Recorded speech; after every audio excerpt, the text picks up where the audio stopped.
Congratulations on winning the great mascot race. In baseball, it's important to use your head, but it's not always helpful. It hit him in the head, and oh no, be a home run. Well, Jose, you have company. And batter beware, the animal is loose. Can I see that jump again? It looked like Luke Cornett trying to block a 3. Now, there's top rail, and then there's yelling 4. He hits him right in the palm of the glove. It certainly grades an A for effort. David Peterson on to pitch. Jacob Marcy loses the bat. Oh, somebody's throwing a baseball up there from the Mets dugout to try and loosen it. Shot up the middle, that's where Hyer Lee is, and he drops the ball! Unbelievable. And how about a look at some heads-up defensive plays? Converging, it's Antonacci with the diving play. And what a rolling grab by Jorge Barrosa. It's by the pole, and Siri got it! He went up and got it! That, folks, is the magic of baseball. Royo on the spin, smother, got him! Fundy goes behind the back. How about that?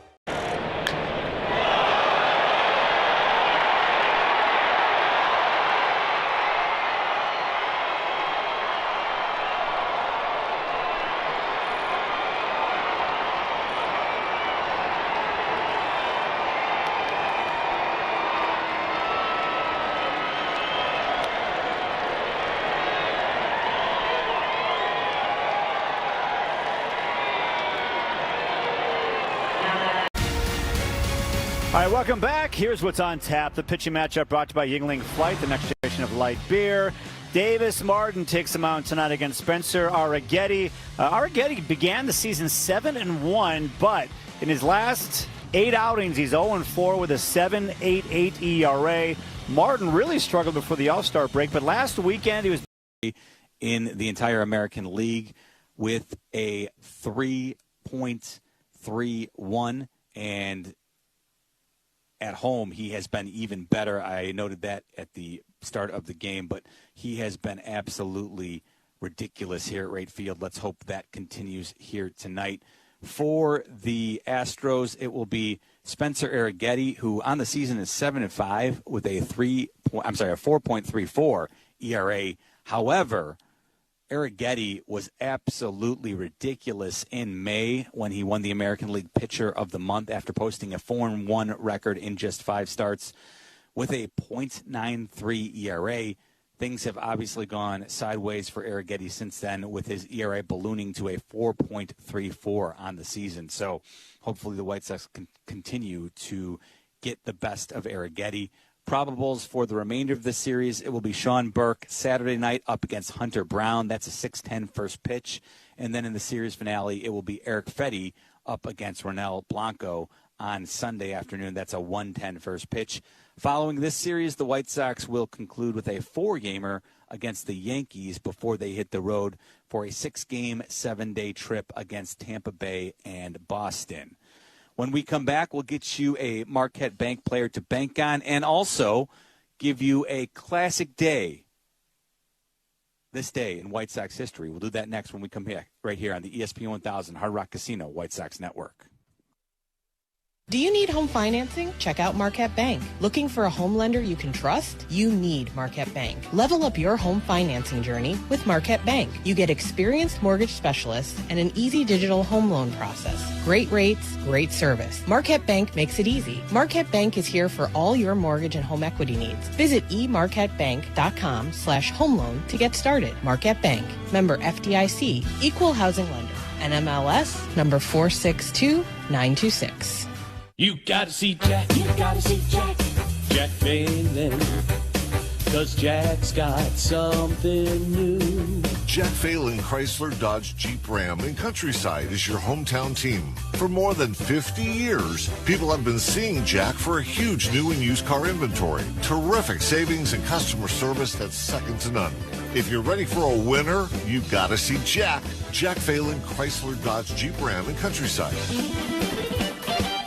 Construction season is here in Chicagoland. Commercial Tire Service is ready to keep your crews moving. Family owned and operated since 1989, they bring over 37 years of experience helping businesses choose the right tires for every job. From construction and industrial equipment to landscaping trucks and trailers, they offer a wide range of tough tires and sizes. With 8 Chicagoland locations, including their newest in Hammond, Commercial Tire Service is the #1 choice for tires when the job needs to get done right. Visit CommercialTireServices.com.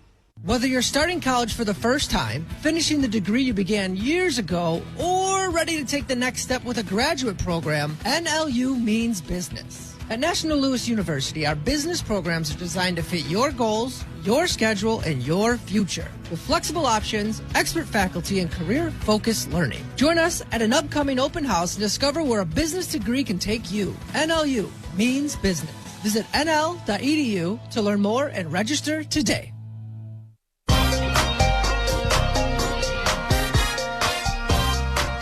Miller back here with you on the Advantage Dealer Group White Sox pregame show. Today's Marquette Bank player to bank on. Let's roll with Munetaka Murakami, who has not homered in his last 11 games since returning from the IL back on May 28th. Be a great night for Murakami to snap that streak.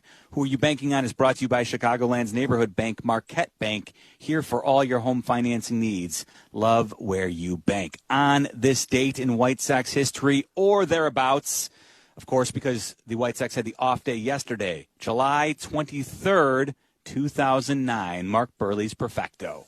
That ball hit deep in the left center field. Wise back. Makes the catch. What a play. Dwayne Wise makes the catch. What a play by Wise. Mercy. Alexei. Yes. Yes. Yes. Yes. Yes. History.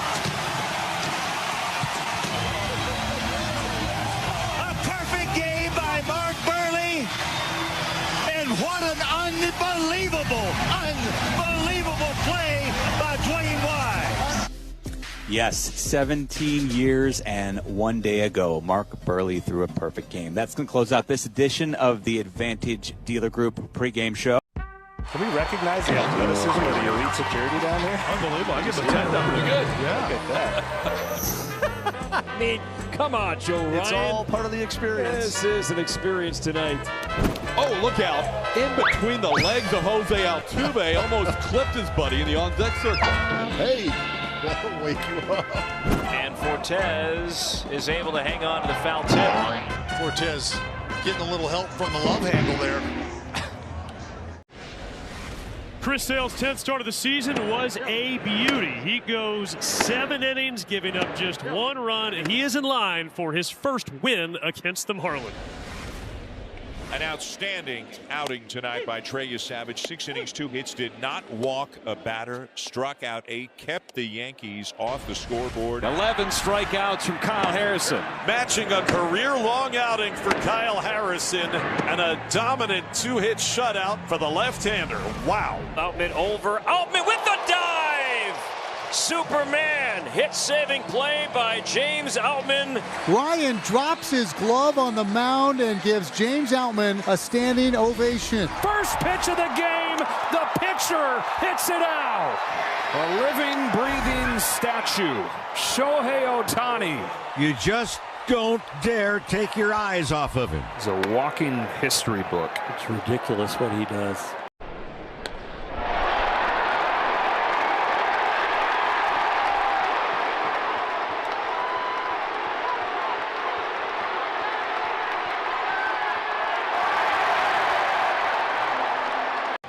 One pitch, 1 out. Mets have him 1st and 3rd. Little pop towards short. Mason's got it. Rocket to first, and they doubled him up. Bichette wandered too far off first, and Mason Wynn guns him out. Mason Wynn caught it, threw a bullet to first base to double up Bo Bichette. How about that? A 6-3 double play, doubling up the batter Young and Bo Bichette, leaving Soto at 3rd.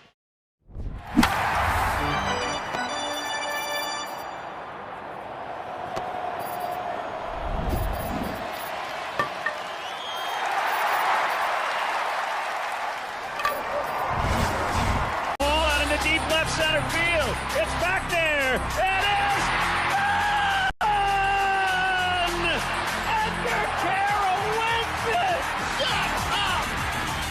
Miguel Vargas. Kyle Teel. 20. Olsen Montgomery. Chase Mygron. 6. Light it up. Line shot deep left. 2-run homer. That work never stops. Just can't be stopped. 3-run homer. Continue to progress. It's a grand slam. Yeah. Push that momentum a little bit more forward. He's done it again. Process getting stronger. Sox lead. And get better and better. You asked for it, you got it. And better and better and better. It's hard not to be excited, man. This is Chicago White Sox baseball on the Hard Rock Casino White Sox Audio Network. Brought to you by Yuengling, the oldest brewery in America. By the Advantage Dealer Group. Buy your next car with the Advantage Dealer Group. It's in the name. By Marquette Bank. Love where you bank. Pete's Market. No one does fresh like Pete's. By Bell Tire. Bell Tire. And Hard Rock Casino, Northern Indiana. Live life at max value. Now, along with Darren Jackson, here's the voice of the White Sox, Len Casper. From Wright Field in Chicago, we are ready for Sox baseball on the radio. It's the Houston Astros and the Chicago White Sox. Game 1 of a 3-game weekend series. Hi again, everyone. Len and DJ with you from the ballpark. The Sox are back in town for a 7-game homestand. The Astros are here this weekend. The Yankees will follow for 4 starting Monday night. White Sox come in at 54-47, sitting in first place in the AL Central. 1.5 games ahead of second place Cleveland. The Astros are 50-54. They're in third in the West, 2 games back of Texas, a game and a half behind Seattle. They're also 3.5 out in the wild card. The starting pitchers tonight. Spencer Arrighetti will go for Houston. Texas native Davis Martin will pitch for the Sox. Now the Four Seasons Game Day. So it'll be the 9-hole hitter, Dalton Rushing now with 2 outs here in the 3rd inning. This ball's drilled in the air to center field. It's carrying well, and it's gone. Dalton Rushing connects. A long home run to get the Dodgers on the board. Throw it back. He snaps the 0 for 19 in an impressive, majestic way. This one he stays through, doesn't roll over, hits it where it's pitched, and that is a beautiful piece of contact. With his 11th home run of the year. And there's a shot into left field. Stanton on his way around to score. And the Yankees are on the board. First, it's 1-0 New York. Bouncer headed up the middle, and that's going to get through and driving a couple of runs. Cranked up and sent into the right center field gap. McMahon's going to score easily. They're going to wave Wills around. Plays to third. 5-0 New York. Another one head for no man's land, but Harrison Bader read it well. Former Gold Glover comes up to make a very nice catch for the guy they call Big G, who has driven in a run with the 3rd straight hit to open the 5th inning. Chopper for Jazz. Hot shot. And he makes the catch. That got on there on a line, and he's telling Jose Caballero, did you see that? I could watch Jazz Chisholm play. I mean, he plays with such joy. Only David Cohn, Ron Guidry, and Mel Stottlemyre had opening day starts of 6+ to special spaces to help create dream bedrooms for children battling cancer. With 7 Chicagoland locations, Steinhoppels is your furniture and mattress destination with the largest selection to fit every style and budget. Shop in store and online at steinhoppels.com. Being pregnant and finding out you have cancer. I'm Robin, and that was me. But my oncologist, orthopedic surgeon, and high-risk obstetrician at Northwestern Memorial Hospital created the safest chemotherapy plan, so I didn't have to choose between my life and my baby's. Top ranked in Illinois for obstetrics and gynecology by U.S. News and World Report, Robin's team collaborated to deliver a healthy baby and mother, performing a C-section then cancer removal the same day. Northwestern Medicine. Better. Hey, it's the good kid. When it comes to my ride, I don't mess around. That's why I drive an Advantage Chevy. 3 locations. Chicagoland's covered. Boom. You want a Chevy? They got every Chevy. You want savings? Oh, yeah. They've got that, too. And here's what matters most. Trust. When you walk into Advantage Chevrolet Hodgkins, you're not getting the runaround. They respect your time, they respect your budget, they shoot you straight. Head to Advantage Chevrolet in Hodgkins and see what I'm talking about. Advantage Chevrolet, together, let's drive. As the big realtors keep serving their stockholders, we at Century 21 Hearthside continue to serve the people in the Southside communities, just like we've been doing for 56 years. I'm Lenny File, and I'm ready to work for you. Whether you're buying your first home, new to the area, or if it's time to downsize, our diverse staff of real estate pros are here to help you every step of the way. Century 21 Hearthside is licensed in Illinois and Indiana. I'm Lenny File, and I go the extra mile. Visit us at c21hearthsiderealtors.com today. White Sox baseball. What a diving stab by Murakami. Let's get to luck. Oh, my. You've got to be very careful where you're going because you might not get there. But how exactly can you go from a yogi to a king to perfectos, the old professor, and pine tar? Find out on Hall of Fame Connections.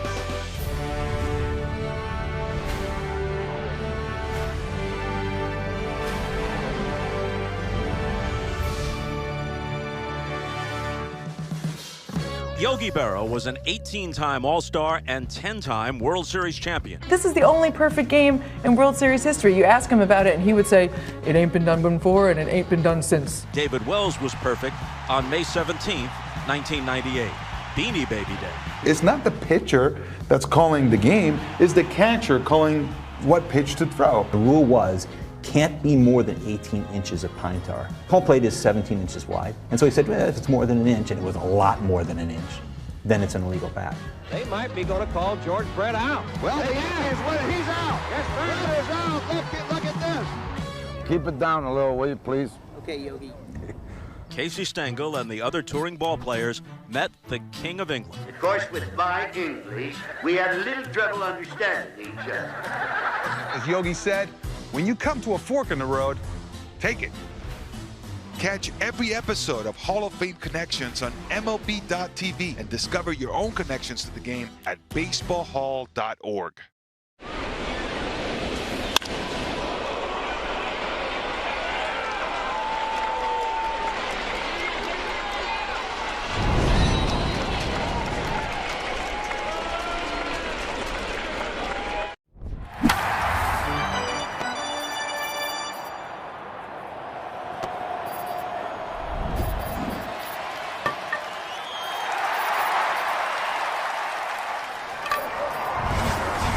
Plate umpire tonight with Shane Livensparger at first base, Mark Rippiger at second, and the crew chief Dan Bellino is the third base umpire. Rate is a proud partner of your 26 White Sox. The Rate app gives Chicago fans an all-in-one wellness app with tools to build financial strength and guidance for fitness, stress, and stress management. Feel better, live better, play better. Download the Rate app today. And join us at the ballpark Sunday, July 26th. The White Sox take on the Astros at 1:10. 15,000 fans in attendance will receive a Munetaka Murakami first MLB home run bobblehead presented by Toto Walshlick.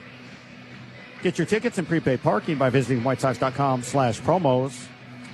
You don't know what a washlet is? Look it up. Hey, a ticket plus a free meal. Grab your family in. Head to the ballpark with a family pack starting at $21 for select games. Each ticket purchase includes one hot dog, drink, chips, and a cookie.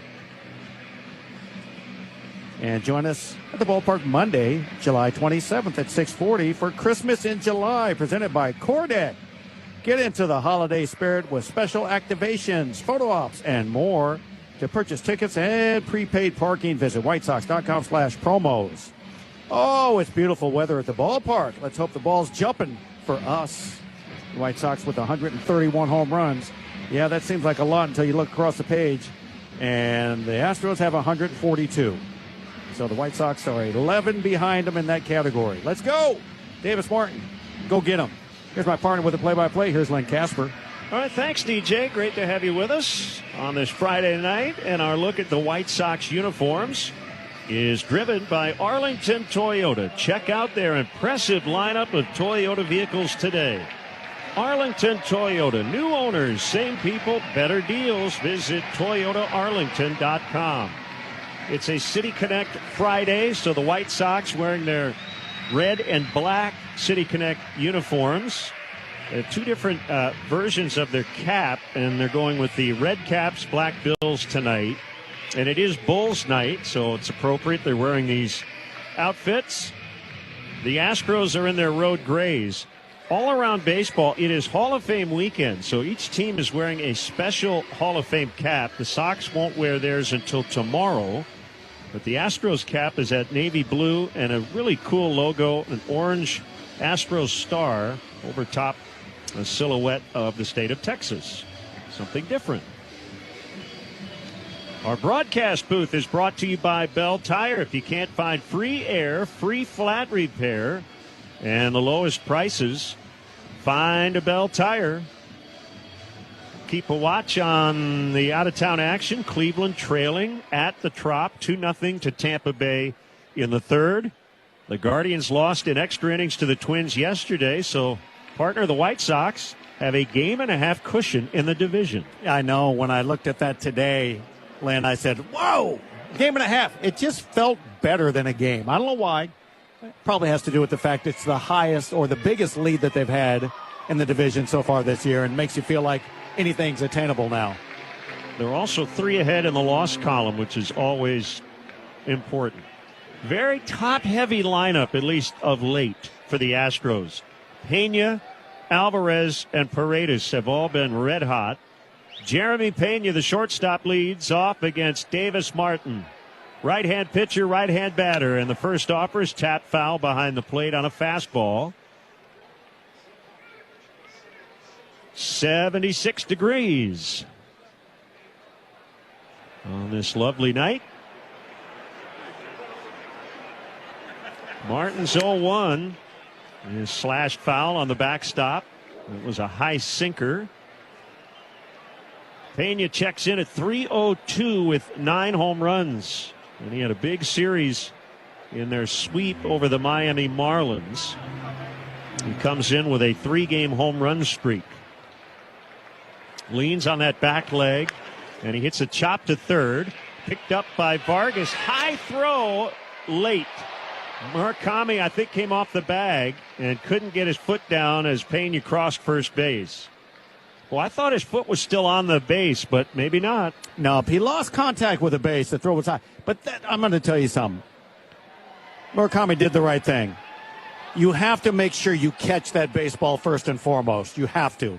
And if you have to lose contact from there, you hope for the best, but he couldn't come back down to the bag in time. And also, Vargas had to fire that ball with Pena getting down the line, so he loaded up too much. Yeah, that's kind of a forced error. It is an E5, and here's Yordan Alvarez, the best hitter on the planet right now. Fastball, outside ball 1. Leading the AL in the Triple Crown categories, 328 average, 34 home runs, 77 RBIs. Left-hand hitting DH, and he takes a strike on a cutter. Feels like you throw a cutter right there because you're thinking, you know what, he's not swinging. I'm just going to throw a cutter right over the plate. He'll take it, but now he will be ready to swing. Leads the majors in OPS at 1,089. 1-1 is inside on a hard changeup. Now the bat boy from the Astros dugout just walked out with a sliding glove. I guess a wrap on that left wrist for Pena. The pitch to Alvarez, hit hard on the ground, should be 2. Meidroth to Montgomery to Murakami. He hit a 103-mile-an-hour grounder at the second baseman, and it's a 4-6-3 double play. Boom, boom, boom. How do you like that, right? Hit it hard. We don't care as long as it's right at somebody, and that 2-hopper was played perfectly by Meidroth. All they had to do was wait for it, grab it, and get rid of it. So 2 outs on 1 pitch. That'll bring up Paredes. That double play brought to you by Steinhoffels. Refresh your home and patio this summer with Steinhoffels. Paredes takes a wide sinker. Steinhoffels, Chicagoland's furniture and mattress leader and a proud partner of the White Sox. Shop in store and online at steinhoffels.com. The 1-0 is golfed way up in the air out into short center field. It's the second baseman, Meidroth, circling, and he's got it. So that was, I believe, a 9-pitch first inning for Davis Martin. He works around that error. We head to the bottom of inning 1. 0-0 on the Hard Rock Casino White Sox Network. Yeah, Jim, Day looking to hit the brakes here, and because that grass out there is moist, it'll be tough to get your footing out there. From the middle, backhanded by Lindor, who stumbles as he throws it away. Alonso, a diving attempt to stop that one. They're playing a little tic-tac-toe over there by the Pirates dugout. And Emmanuel Valdez says, get serious. Well, we're going to need to check back in on this situation. See if he gets that one on anytime soon. Oh, they kept going. I mean, you got to stop the top guy. Oh.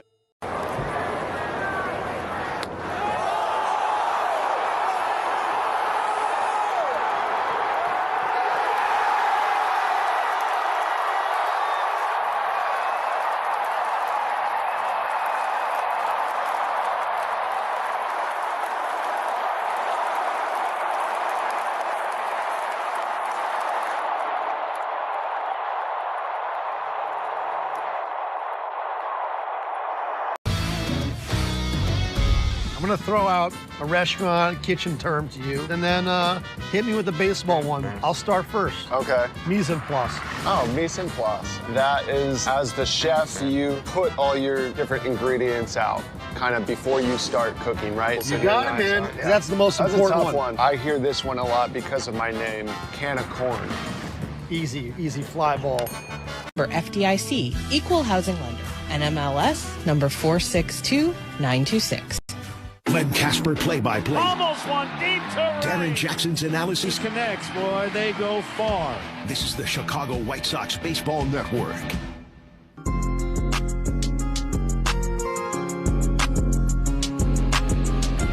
Bottom of the first, Sam Antonacci against Spencer Arrighetti. We are scoreless. The right-hander Arrighetti into his motion. And the pitch to Antonacci. Fastball near the outside. It's a strike. Arrighetti's 26, 6'2", 186 pounds. Got off to a great start. It's been a struggle of late. Although 2 of his last 3 have been good. He misses inside on a curveball. When that is cooking, that's his best pitch. 1-1. Well, it's a big breaker. It's one that hard to command in the strike zone, and we saw it right there as it ended up out of the strike zone. Paredes in on the grass over third, and a 1-1. And a base hit. That one served softly out into left on a curveball. Antonacci, a big turnaround first. He's got a leadoff single.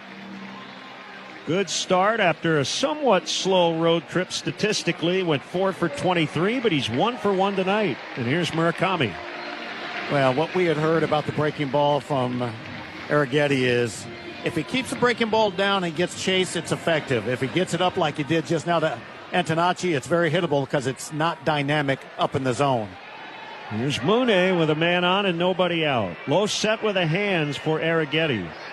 And the first pitch is a curve on the outside corner, strike 1. Murakami has walked in 8 consecutive games. The White Sox are 7-2 since he returned from the injured list. Both those losses were shutouts. The 0-1 is outside. So while he is just 5 for 30 without a home run, the team is winning, and that's all that matters. Yeah, and you wonder if it's a direct connect. As you mentioned, he's reached base, but he's not really hitting yet. In the end, that's what they need. They need him to slug.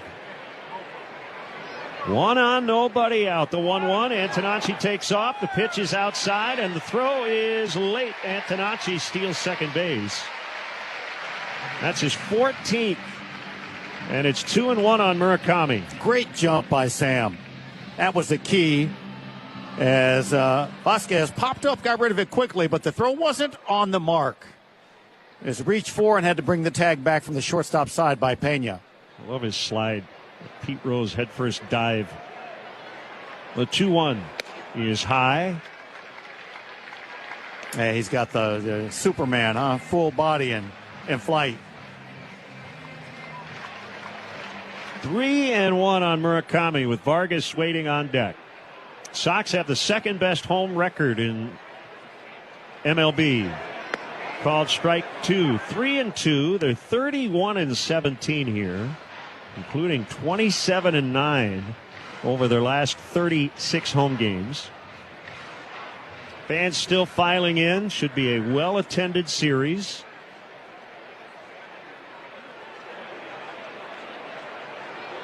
The 3-2 from Arrighetti. Here it is.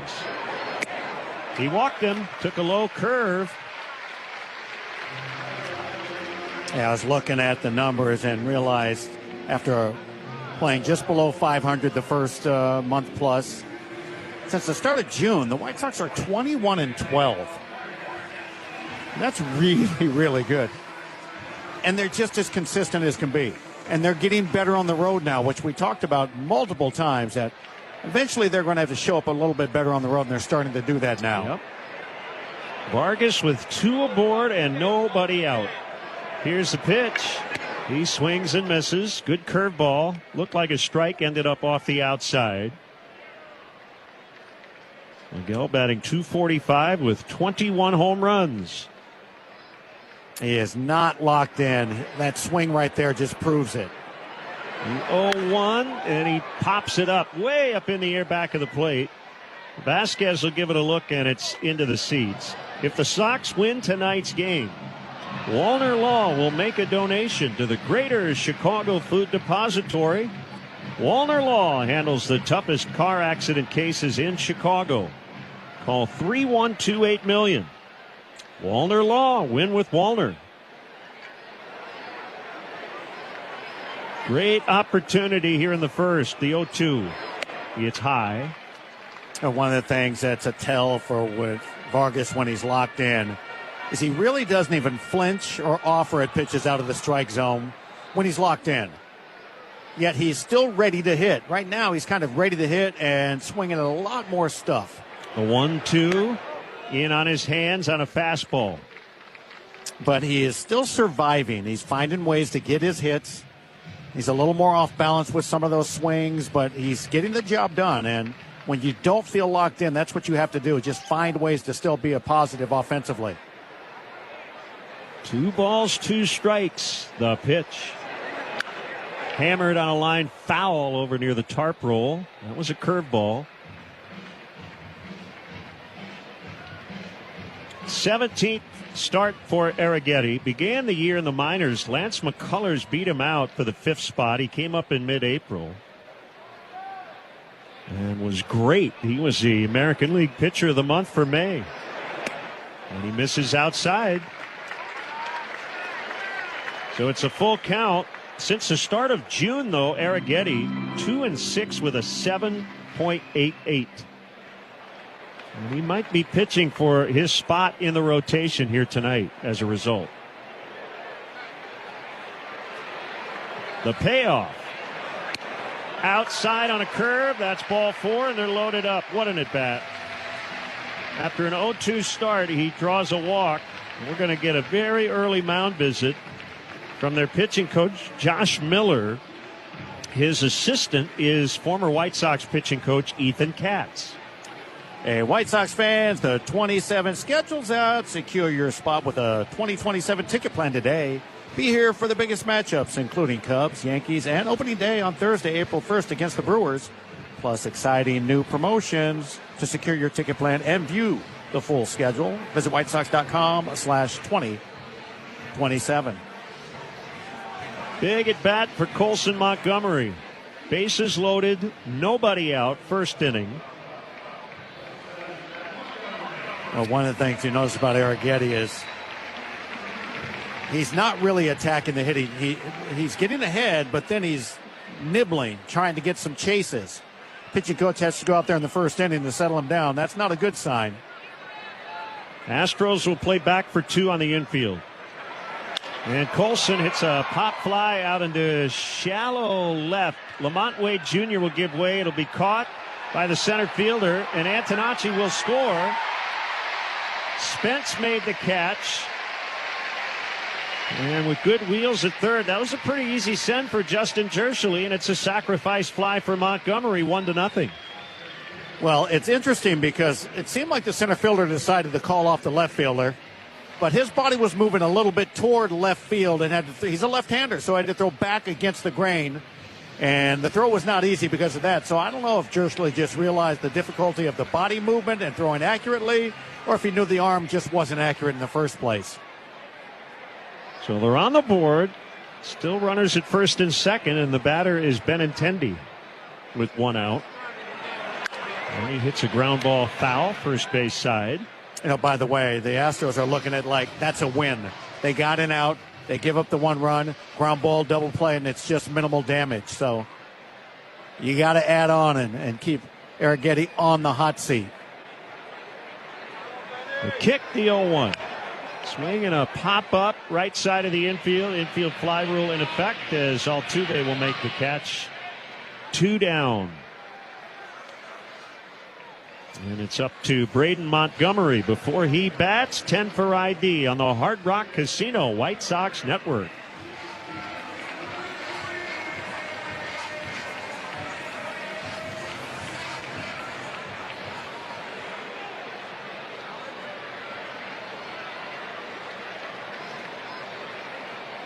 Braden Montgomery batting left.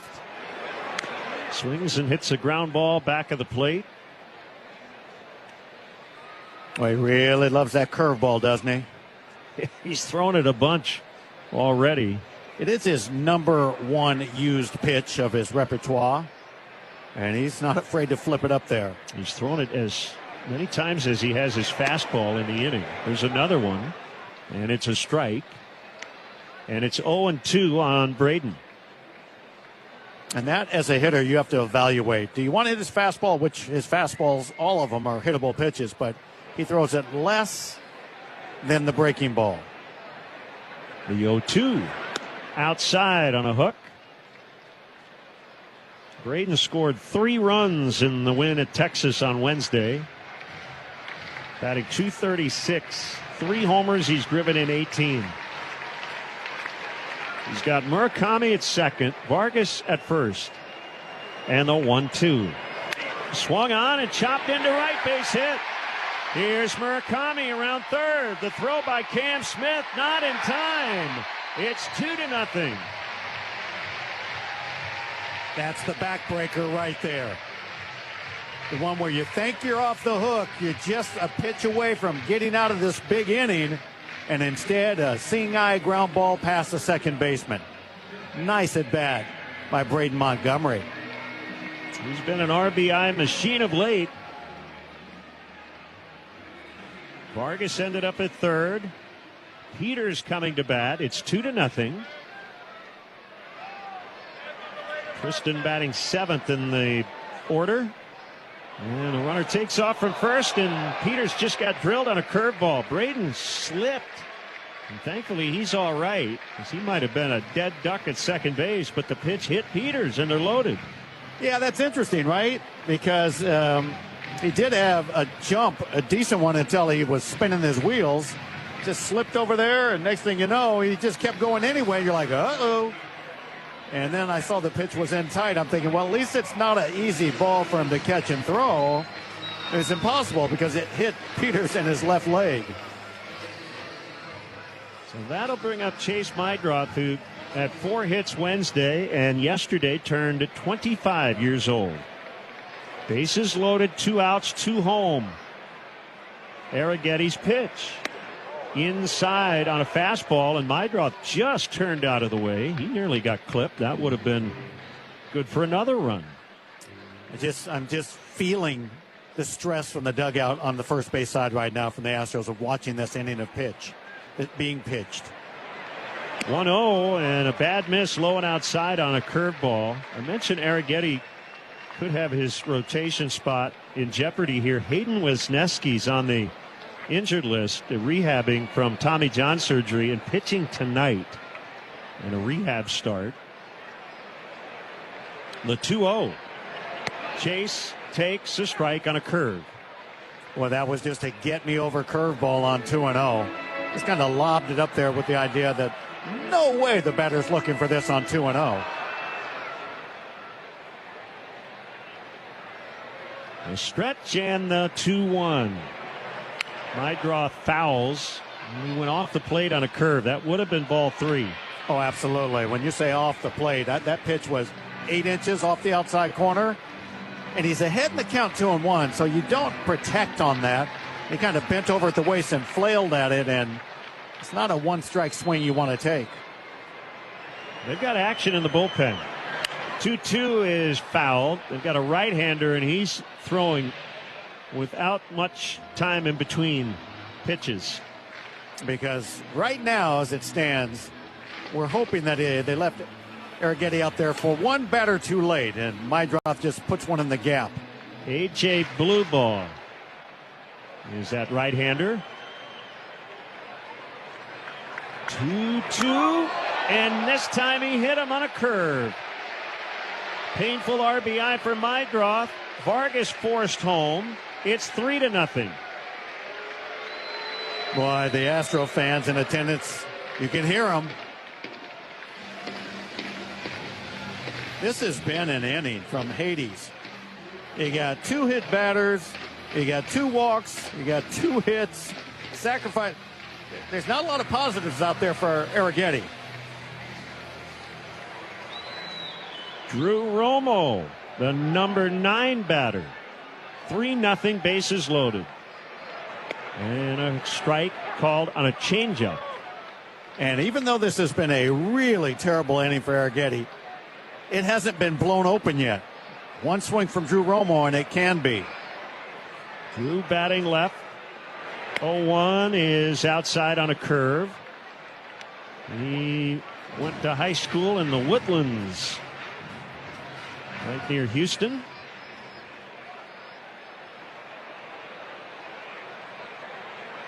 The pitch, a swing, and a pop-up over near third. Foul territory, and Isaac Paredes makes a catch. But the White Sox get 3 runs on just 2 hits and lead 3-0 after an inning on the. You know you need to get 5 innings in. Watch how quickly Blue Jays hitters swing. Here's Griffin. There's one swing to be very quickly followed by another.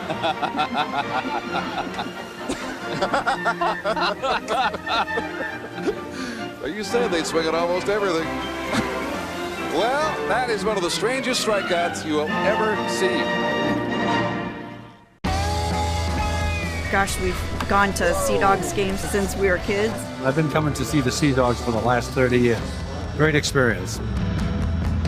Everybody here is just bends over backwards to help people out and wish the world was like it is right here at the ballpark. We've always wanted to be more than just a baseball team. We want to be strong, active, contributing members of the community. And I think that effort is seen by the people and the fans, and they want to support that effort. The MLB app. Yeah, it's got game. This game. These games. All the games. Pre-game, post-game, and everything in between. This is baseball your way. With real-time stats, scores, breaking news, and custom content that hits every time. Because you choose the teams and pick the players you want to follow. So when they catch it on the field, you catch it on the app. Puedes ser el dueño de grandes momentos del béisbol. MLB Auction te permite participar en la subasta de bates, bolas y jerseys autografiados, con artículos de tus equipos de grandes ligas favoritos, leyendas y jugadores. Visita auctions.mlb.com. Visit northshore.com.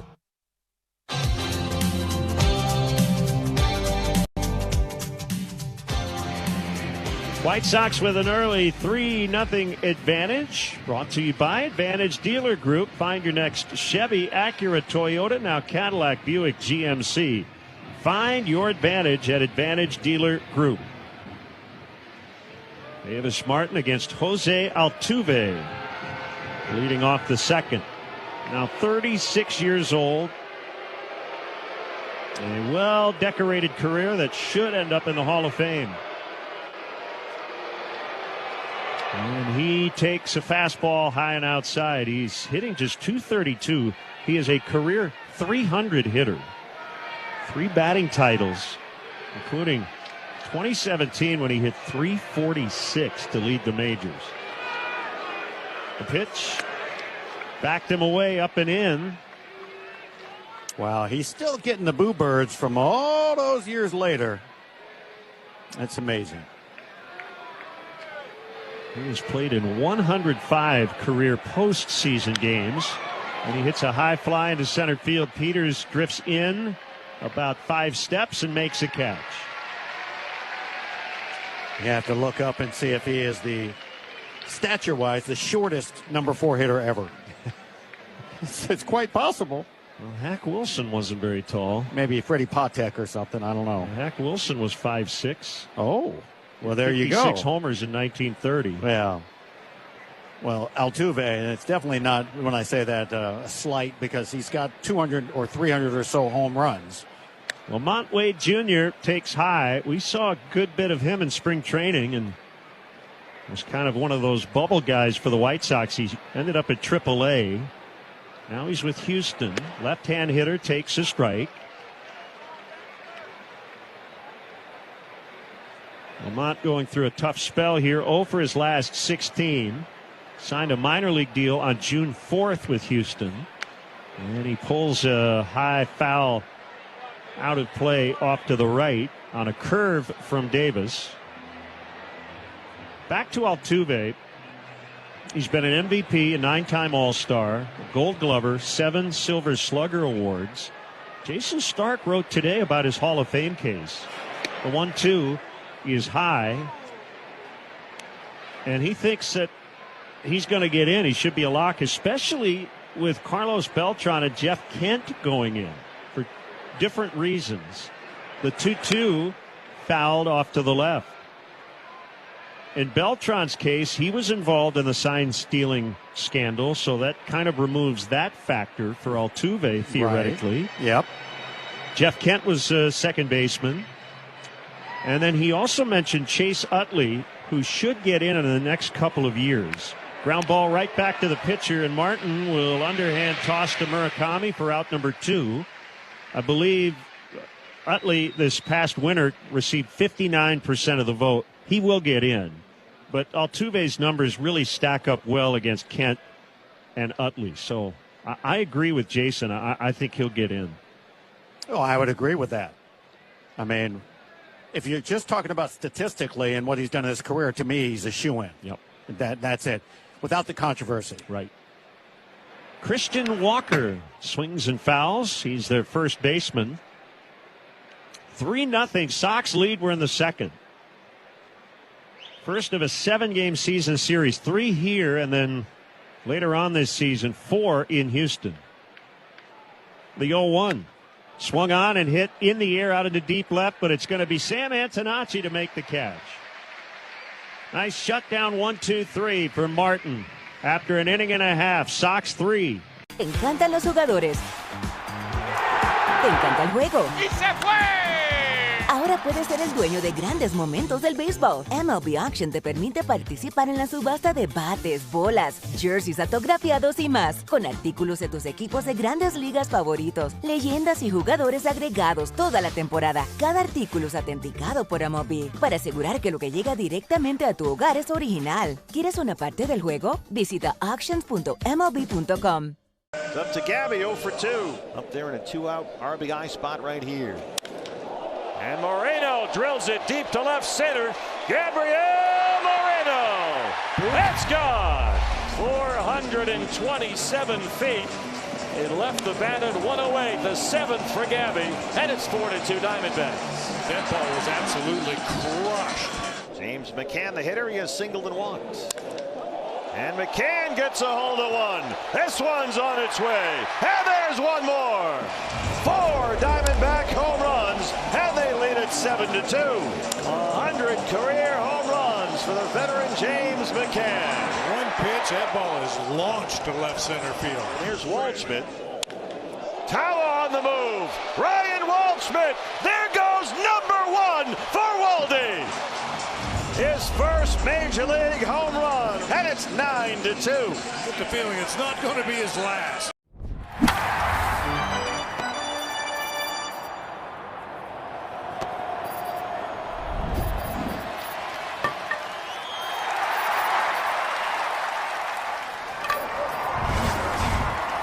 This team is something else.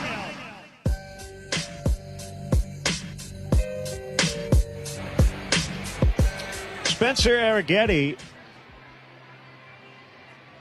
I think, threw some warm-up tosses, but then something happened and they came out to check on him, and he is coming out of the game due to some sort of injury. It's 3-0 Sox. They were ready to bat in the bottom of the second, but they've already made the call to the bullpen, and I'm assuming it is Bluebaugh who was up earlier. And it is, so it might not take him that long to get ready. Did you see anything? I didn't. I did, and I was up here messing around. I wasn't watching, but I will say this. Bluebaugh is ready because he had been heating up last inning, so they'll sit there and say, you get as much time as you want. He'll go, I need 3 pitches. I'm ready. Let's go. Probably more than that. All right, we'll 5. step away. Pitching change break. 3-0 Sox in the second on the Hard Rock Casino White Sox Network. I'm Courtney Cronin, live at the ballpark with the team behind Costa Iavoni, Julio Costa and Anthony Iavoni. Courtney, Chicago fans love straight talk. Does that help in your reporting? Absolutely. No curveballs, just honest questions. It's the Chicago. Same here. When someone's injured, they don't want to run around. They want answers. And when you're local, you step up to the plate for your community. It's about trust, one Chicagoan to another. Costa Iavoni, your trusted local personal injury attorneys. We get you. Call 708-4-MILLION or visit cilaw.com. Tito's Handmade Vodka is America's favorite vodka for a reason. From the first legal distillery in Texas, Tito's is 6 times distilled till it's just right and naturally gluten-free, making it a high-quality spirit that mixes with just about anything, from the smoothest martinis to the best Bloody Marys. Tito's is known for giving back, teaming up with nonprofits to serve its communities and do good for dogs. Make your next cocktail with Tito's. Distilled and bottled by 5th Generation Inc., Austin, Texas. 40% alcohol by volume. Savor responsibly. At Bell Tire, we do tires, but we don't stop there. We do tires and service, but we don't stop there. We do tires and service like alignment shocks and struts and wheels, but we don't stop there. We do tires and service like alignment shocks and struts and wheels, and we have a price match guarantee, but we don't stop there. We also do brakes, but we don't stop there. You should, though. Stop, that is, because that's what brakes are for. Bell Tire, your one-stop shop for tires and car care. Visit your neighborhood Bell Tire or belltire.com to learn more. Bell Tire. 6'2" right-hander A.J. Bluebaugh will make his 39th appearance, and he has been a multi-inning reliever, 63 innings in 38 games.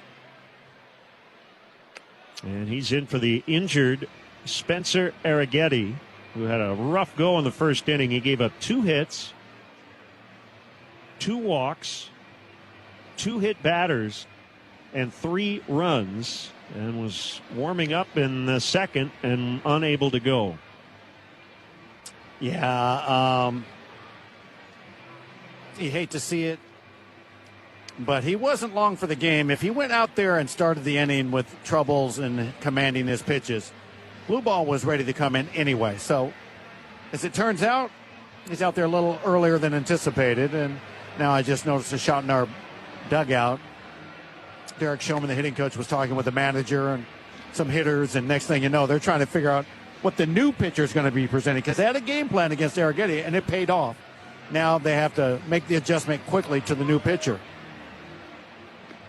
Hey, fans, be here on Friday, August 7th. The White Sox take on the Guardians at 6:40. Then stick around after the game for the post-game concert featuring JUL, presented by Coca-Cola. Exclusive field passes are on sale now with limited availability. Get your tickets at whitesox.com/concert. And this copyrighted broadcast is presented by authority of the Chicago White Sox and may not be reproduced or retransmitted in any form. And the accounts and descriptions of this game may not be disseminated without the express written consent of the Chicago White Sox. Well, I got it wrong. I thought, he's ready to go. He's warmed up previous inning. He was standing there just in case to start the inning, and now he's out there. I think he's trying to intimidate the upcoming batters. Look at all my arsenal. Look at everything I got out here, boys. Good luck to you. Basically 50% four-seam fastballs. He throws a changeup, a sweeper, a rare cutter, and curve. Not a great way for the Astros to start a series. No. With the starting pitcher coming out after 1 inning. It is a great way if you're a White Sox fan. and broadcaster.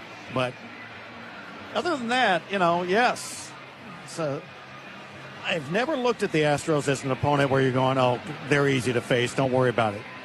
They are not. They have a 50-54 record. Team ERA is bloated higher than we've ever seen it in recent years, let's say that. But it doesn't matter. They have got an offense that you got to fear.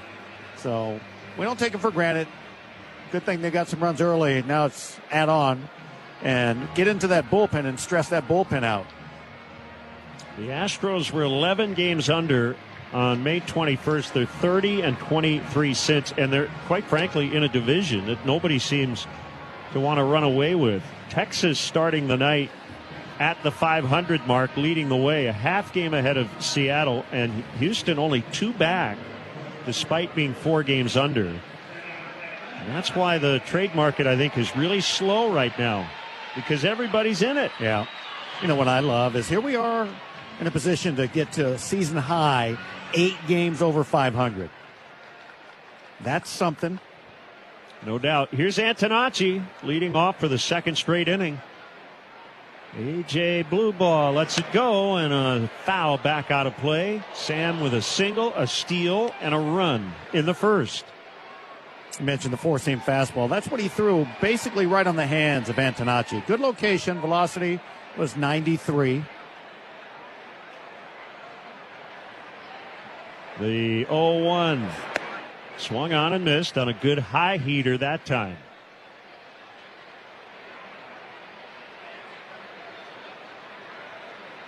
This is an important series because coming up next, you've got the Yankees for 4. They're 57-45. Then the Sox have to go to Tampa Bay, the team with the best record in the American League, and then to Boston, a team that recently rattled off 15 in a row. Swing and a soft line drive foul off the netting and left. It's interesting because I felt we've had some tough runs in the schedule and came out smiling on the back end of those tough runs. But yeah, these are still challenges no matter how you approach it. These teams we're going to play are going to be tough to beat. 0-2 is high on a changeup.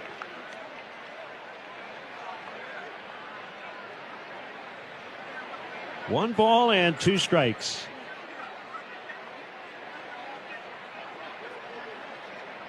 The pitch. It's high. Good take.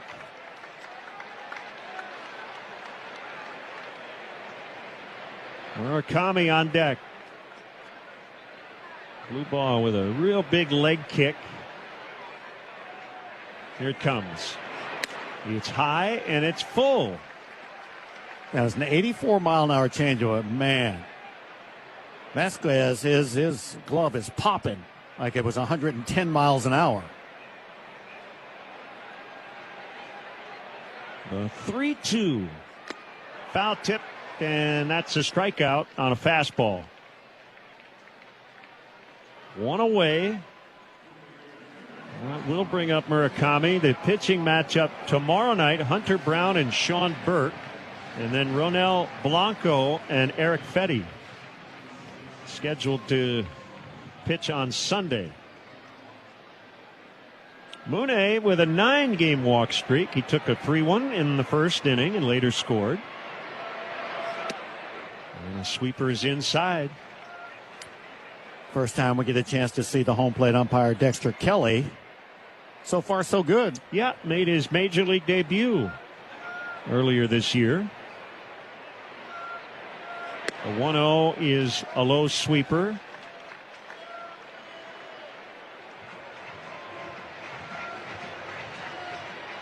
White Sox went 3-3 against the Astros last season. 2-0 check swing on a high one, and he went around. It's 2-1. Sox have not won a season series against Houston since 2019. The 2-1 fastball strike. You mentioned they haven't won a series against the Astros. Yeah, there's no doubt the Astros have been a powerhouse for a lot of years, but got to take this first game of the season and start from there. 2-2. And a foul off the glove of Christian Vasquez. Kind of cliche to say that, but at the same time, it's just a fact. Especially when you have an early lead. This is the game. The most important one that you can have in front of you is this one. Kind of sets the tone, puts the pressure on them to do better tomorrow.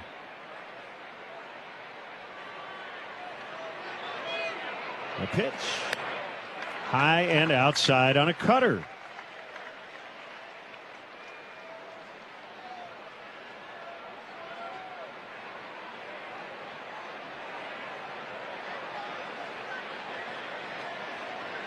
Here's the payoff. And it's popped up.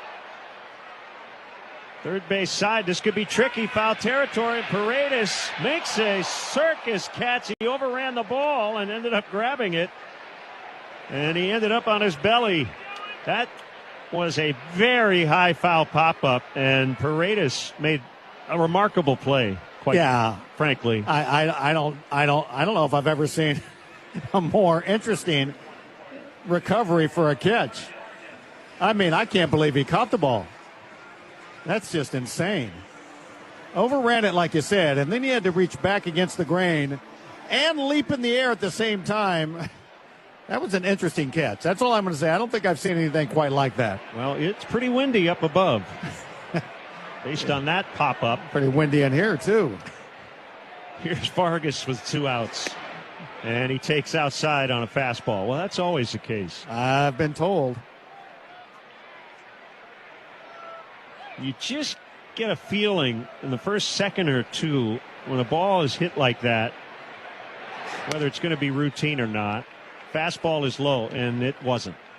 No, and they had the shift on in the sense that the third baseman was playing over towards shortstop. They had a long way to go, and the pitcher wasn't over there, the catcher wasn't over there, so he was on his own. The 2-0, low and away. This might be one of those first time seeing a right-handed batter. A little different for the right-hander. Now all of a sudden he's having a hard time working on the arm side. 3-0 to Vargas. Low and outside. He's walked twice. And Montgomery will step in with a man on. He gave the Sox the lead with a sac fly in the first. It's 3-0. We're in the second. If you just stand on deck, as Colson was, and watch all the pitches that were thrown to the guy in front of you, then your mind would be, everything's going to be inside to me because all those pitches were basically away. So be ready to turn and burn. Cut and a miss on a fastball. 0-1. He was ready.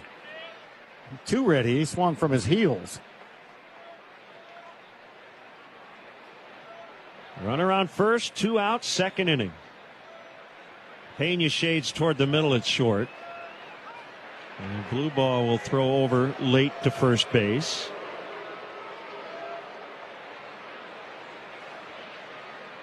A.J. born in Mansfield, Ohio, went to UWM, University of Wisconsin, Milwaukee.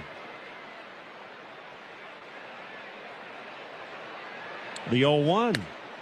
Another wave and a miss on a high heater. And he has the advantage. 0-2 on Montgomery. There was a day game today in Milwaukee. The Rockies beat the Brewers 5-2 as they were celebrating their 25th anniversary in American Family Field. We had a lot of ex-Brewers back in the ballpark. And they lost. Popped up.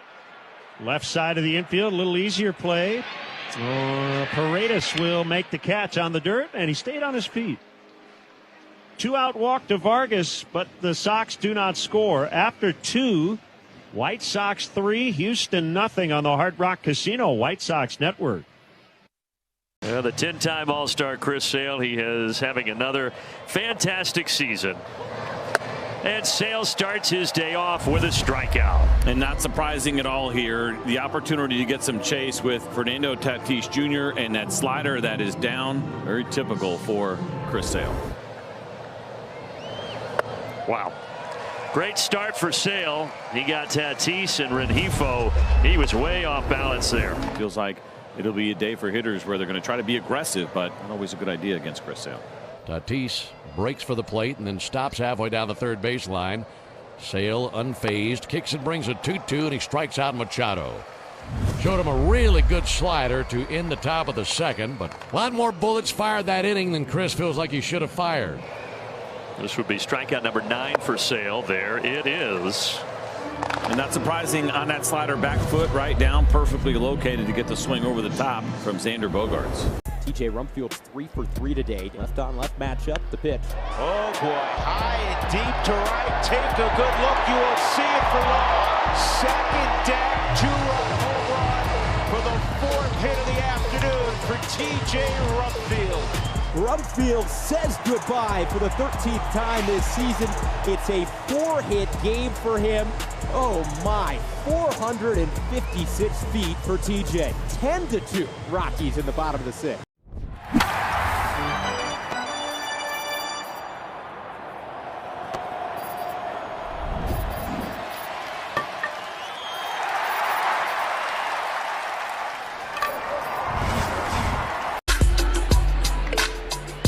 Top of the 3rd inning. Lucas Spence, rookie center fielder, gets a nice hand. Guessing he has a lot of family and friends here. He's a local guy, and he just got hit by a pitch on a curveball, so he'll head to first base. Born in Chicago Heights, attended Crete Monee High School, and went on to Blackhawk College and SIU Edwardsville, and signed with Houston as an undrafted free agent in 2024. Now he's in the major leagues. This is just his 7th career game. He's standing at first base. Struggling Cam Smith takes ball 1. He did not start in that sweep against the Marlins, working on his swing with his hitting coaches. Batting just .210. And he clubs one deep in the air to left, but he pulled it way foul. Well, the skill set's there. I remember when he first transitioned from being an infielder to an outfielder, and he's taken to that. That's home for him out in right field now. But sometimes it's a little hard to stay consistent with the bat. He takes a strike. On a curve, it's 1-2 on Cam Smith, former first-round pick of the Cubs. Came over with Paredes and Wisniewski in the Kyle Tucker deal in December of 24. Right-hand batter. A 1-2 pitch is in on his hands. On a fastball, 2-2. One of the things that has made Davis so successful this year is that working in, but with 2 different pitches. So if you're looking in and it's not the pitch that you had just seen, it's tough to hit. Swing and a miss. Strike 3 on a curve. Davis Martin with his first strikeout tonight. And that, too, the fact that he's just pretty unpredictable. You're talking about it a little earlier. It's been talked about how he can use 6 different pitches. Percentage-wise, they're all close. So if you're sitting on anything from him, good luck, because he's using all 6 at any time. Now 35-year-old catcher Christian Vasquez back with Houston for the 2nd time. Has always hit well against White Sox pitching. He backs away from changeup off the inside. Career .291 in 52 games against the Sox.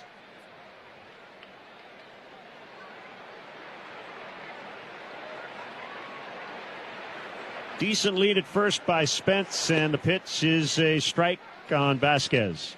1-1. You mentioned the success he's had against the White Sox, but to me it doesn't stand out as much as other guys when we go, oh, this guy owns the White Sox. Vasquez has had success, yes, but to me it's got to be that he's hot at the moment. A 1-1. Called strike near the inside corner on a cutter. It's 1-2. Martin looking for his first win since June 10th against Atlanta. He's been sitting on 9 wins for a bit. And he'll flip to first. Spence is back. The Astros as a team, they don't run a lot. They don't. And you think about that. They have 35 stolen bases as a club. That's something you used to look at, and Altuve do that routinely. He's more like 50 stolen bases a year kind of guy. A 1-2 fouled. Cam Smith leads their team with 10. Jeremy Pena has 8. Nobody else on the active roster has more than 2. And those days of Altuve stealing bases have gone bye-bye. 56 steals in 2014. Fouled again upstairs. Count holds at 1-2. We're in the third. It's 3-0 Sox. They got their runs in the opening inning off Arrighetti, who then was injured warming up for the second.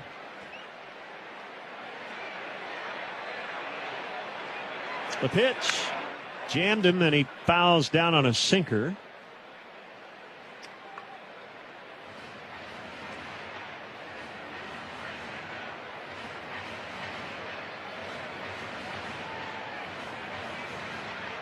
Pretty good ratio so far for Davis. 32 pitches, 21 for strikes. The set, the pitch. Foul tip, strike 3. Well, you can really see it when Davis is feeling it. He is pounding the strike zone with a high percentage of strikes, and that's with all of his pitches. That brings up the leadoff man, Pena, who reached on an error to lead off the game.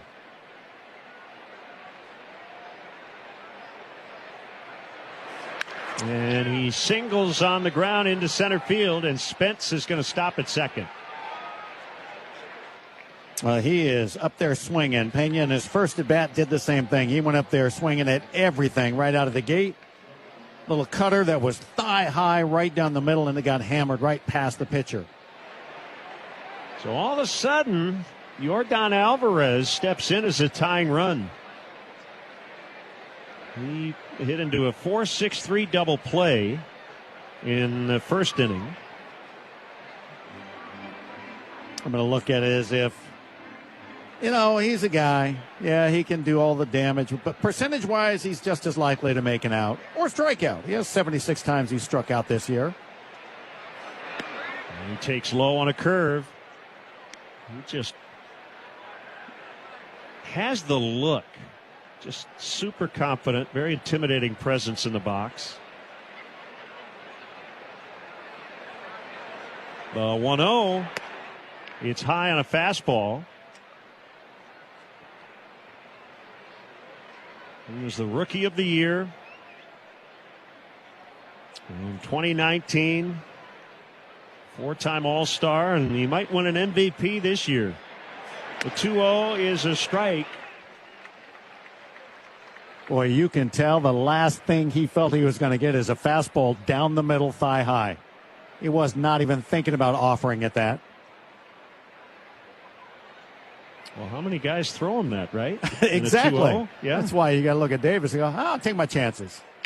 There's a swing and a pop fly out into right, and it'll hold up for Braden Montgomery. And Alvarez 0 for 2 tonight.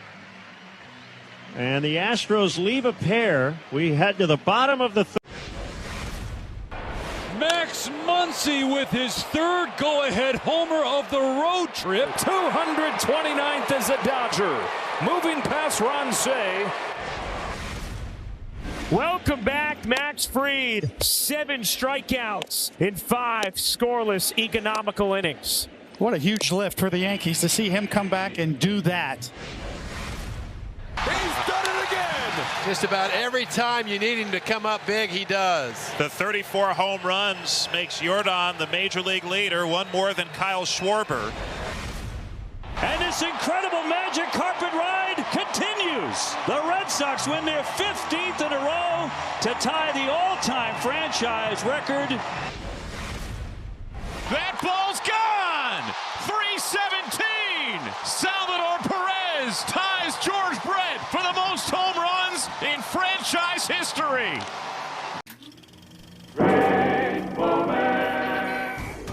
just a tic-tac-toe game. He's got it started. We'll see if Wally Joyner wants to play. Aha! Good move. Good move, Wally. That's a good move. It's a block by Lyons. Joyner now. He's going to the bottom left corner. This is Steve Lyons. He put 2 X's in on 1 turn. For the victory. Now he tells him, I cheat.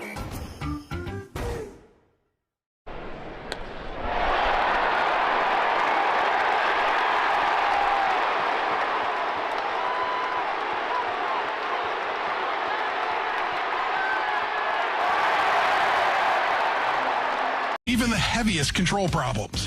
Visit NorthShore.com.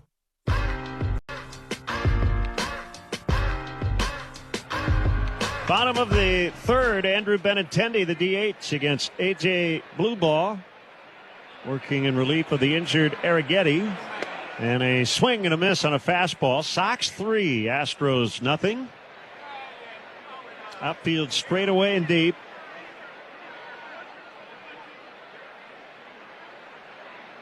The 0-1 low.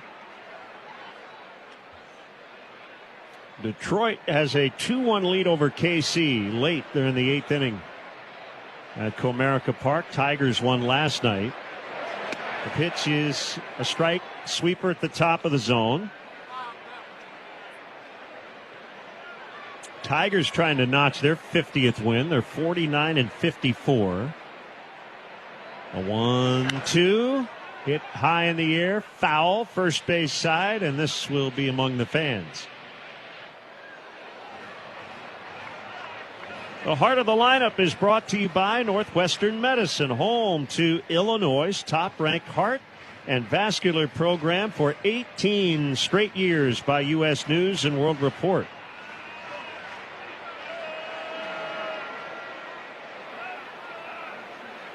The 1-2. He got him swinging on a high fastball. That seems to be a pitch he wants to use. Fastball just up. It's enticing. It's hard to lay off. So if you guys need to sit on that pitch, keep the hands high and attack it, he'll have to bring it down into the strike zone where you really want it after that.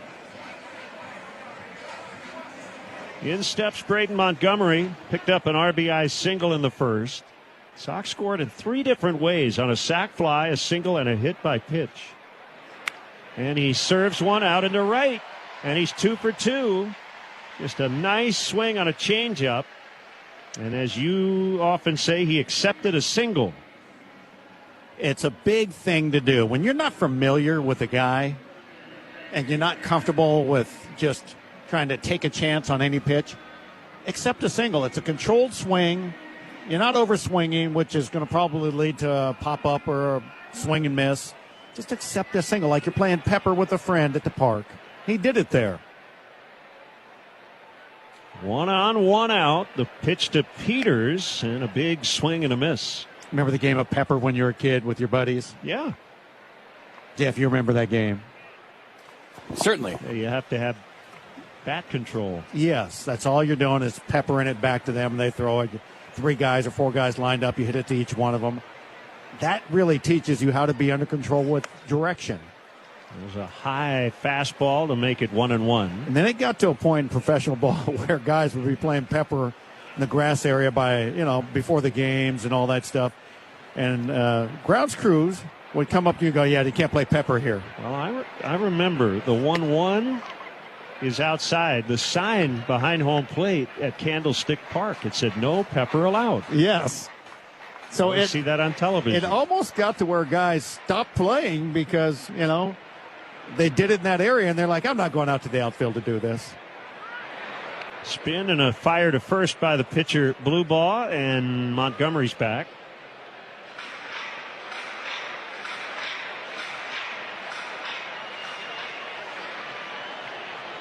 Two balls and a strike on the All-Star, Peters. The pitch. He takes it outside. 3-1. He got hit in the first inning. He's batting .285.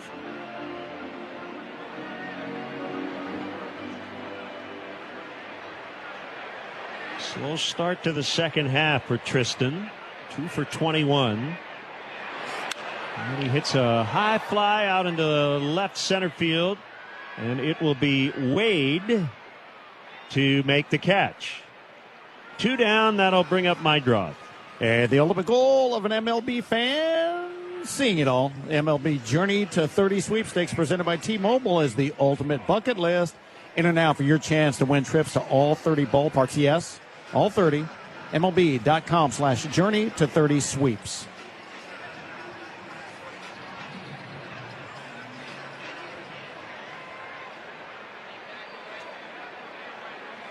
So Meidroth at the bat.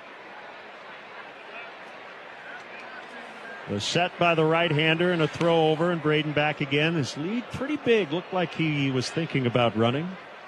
So I've noticed a slight trend for Meidroth in the past. In these situations, 2 outs, man on first base.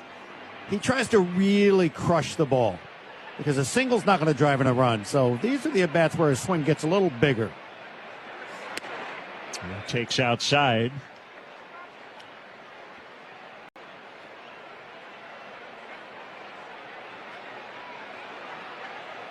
Boston leading 3-0 over the Blue Jays. They're in the 4th at Fenway. Trying to start another win streak. 1-0. Popped up. Right side of the infield. Near the mound, and Altuve really battling the conditions here. It must be super windy. He was fighting that pop-up the whole way. Maybe in the dusky sky as well. After 3, Sox 3. Astros 0 on the Hard Rock Casino White Sox Network. Hey guys, it's Speaking of upper body commando, no shame in their game. Oh, hit the bat, and then the bat hit the helmet. It's a trick shot. The big kitty's here. Well, the therapy rabbit, you mean? Oh! Error on Andy Rodriguez, the Pirates' first baseman. He was fairly camped underneath it. It's pretty cold down here, and I needed a hat. I didn't have one, so Mr. Met lent me his. Oh, nobody caught it! Boy, all sorts of communication issues between Rojas and Sosa.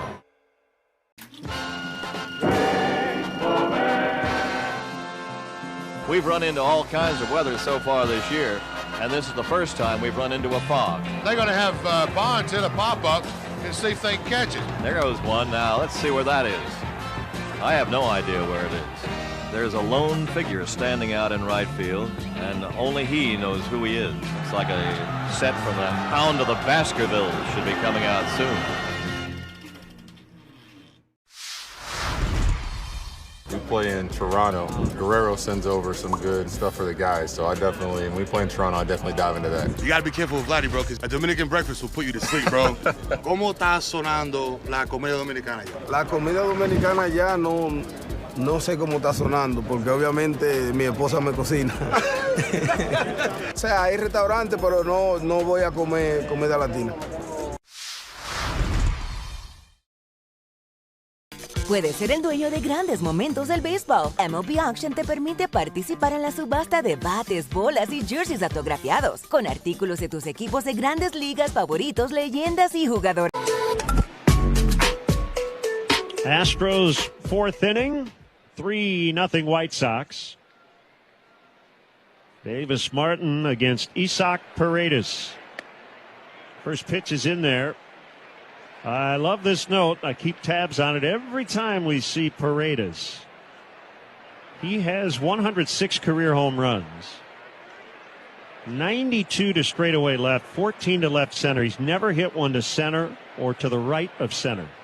Does that mean we could just move the right fielder over to center field? You could. Well, right now they're in an interesting alignment. Cutter low and outside.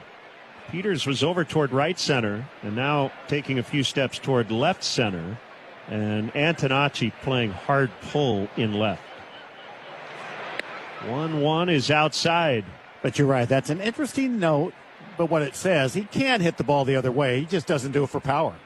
He's still kind of bend over at the waist, and he'll flare a ball the other direction if he's fooled on a pitch. 2-1 is low and outside. Ball 3. He sees a lot of pitches. Works deep counts. Came in with an 8-game hitting streak and a 16-game on-base string. And he swings hard at his sinker and fouls. Well, Paredes has always been that threat of the home run. And if you have him batting in this situation, yeah, you like it with nobody on. The 3-2 fouled. He has the longest active string of plate appearances without a strikeout, 23 and counting. Well, on the year, he's struck out 62 times while picking up 93 hits. Another 3-2. And it's popped up. Back of short, shallow left, and Colson Montgomery will put a glove on it. One away. That'll bring up Altuve. Altuve's got, it always has had a unique approach to hitting for me. He's got a huge hitting zone. I mean, from his shoulders to his shoe tops. He stands off the plate and can cover pitches off the outside corner. I mean, in other words, he's just swinging at everything and can hit it. And he takes a curve, front door variety for a strike. He hit into a 5-4-3 triple play Tuesday night. Yeah, he did. And they didn't have to rush it. Didn't seem like he was really digging down the line on that replay that I saw. The 0-1 is low. Not that he would have been safe anyway, because he led the third baseman right to the base to step on third, flip onto second. And then they kind of took their time turning it from second to first. 1 ball, 1 strike, the pitch. Fouled. There are 2 actives and 18 in the history of baseball with 250 homers and 300 steals. Altuve and another Jose. Any guess? Ramirez. Yes. Jose Ramirez, the other active player with those numbers. You didn't give me the Jose, I'd have a problem. Popped up.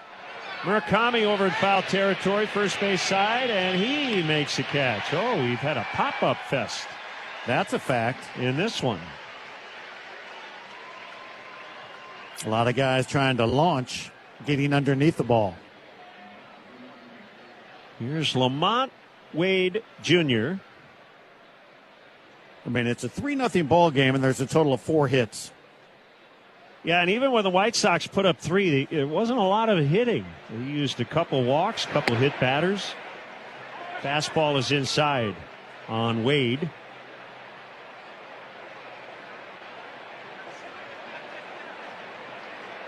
Left-hand hitter. And he takes a changeup. It's a strike.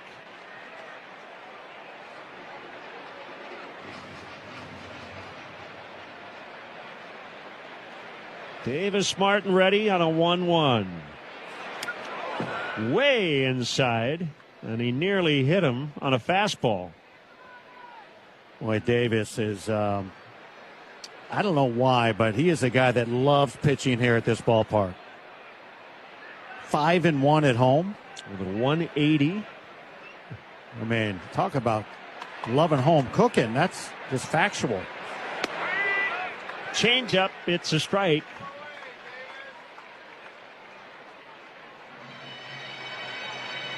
Ball 2, strike 2. 2 outs, nobody on. 4th inning. Sox lead 3-0. The pitch. Tapped foul. Went down and dug out a curveball.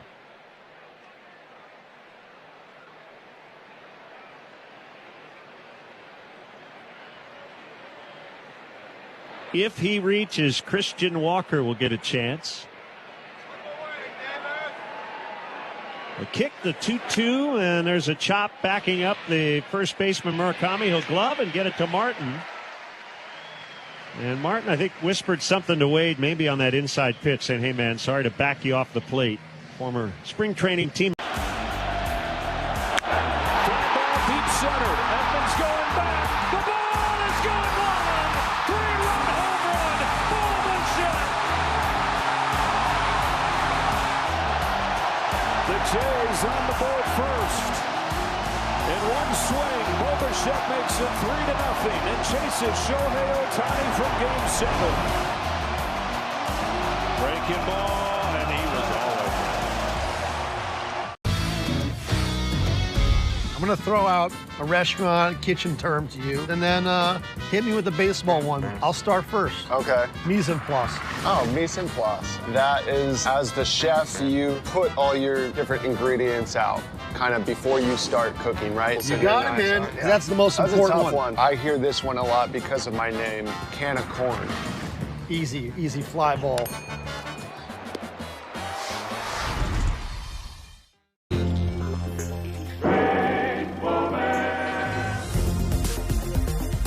That's up the middle, base hit. Maddox makes a turn. Here comes the throw. It's going to be close. He's going to miss. Sack! He didn't touch it. This is bizarre, folks. This is bizarre. That's unreal. What do you think? You ever seen that play before like that? I've never seen anything like it. No.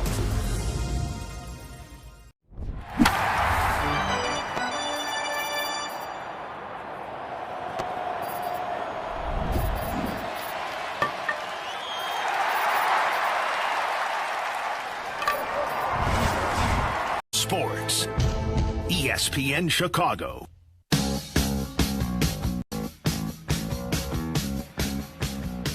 Davis Martin, back-to-back Ks of Smith and Vasquez in the third. Brought to you by Circle K. Stop by Circle K for your game day snacks and drinks. Download the Circle K app to save. New pitcher for Houston. It's going to be a bullpen night after the starter left due to injury. Kai Wei Teng. And the pitch to Romo is outside on a fastball. He's from Taiwan, 27 years old, 6'4", 241 pounds. Former San Francisco Giant, pitching for the 25th time this season. Sweeper strike. It's 1-1 on Drew. He fouled out to third in the first inning. The set and the pitch. And he hit him on a curveball, and Drew stood there like a statue and got hit down near the foot. Yeah, it seems like maybe the White Sox have taken some courses in that, huh? Ball comes at you, don't move. I told you, boy, back when I played, there were only certain guys that can do that. They thought about it ahead of time, and they just stood there, took one for the team. Most other guys looked at it as like, you can't hit me, man. Just dodgeball. Just got out of the way and looked out there like, nice try. But there's value in just getting hit by pitches, because like that, got the leadoff man aboard. And Tanachi takes a strike. Detroit did beat Kansas City. So the Tigers continue to play well. 2-1 the final. At the moment, Detroit 5.5 behind the White Sox after that win. 0-1 strike on a changeup. It's 0-2. I don't know about you, but there's no way I feel this is a two-horse race in this division. To me, there are 4 teams that are going to keep it interesting until it's not. The pitch fouled. So 1 point on June 28th, the Tigers were 35-49. So they have won 15 of their last 20. That's a good way to get yourself back into the division. 0-2. The pitch. And Tanachi takes outside on a changeup. 1-2.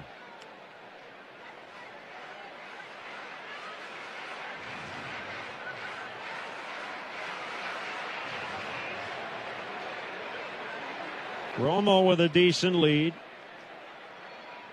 The pitch. And Tanachi fouls on a sweeper that was near the inside corner and up.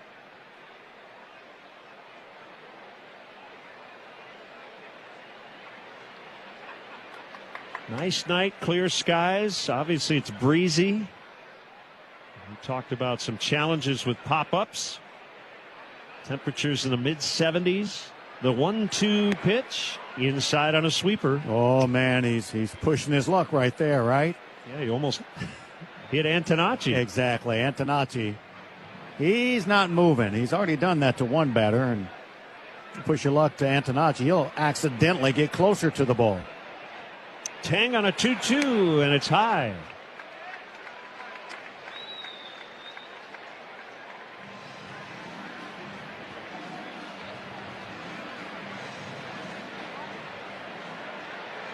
One on, nobody out. Sox lead 3-0. They're trying to tack on in the fourth. The pitch, runner goes, and there's a smash on a line foul off the right field netting, and let's step away 10 for Station ID on the Hard Rock Casino White Sox Network.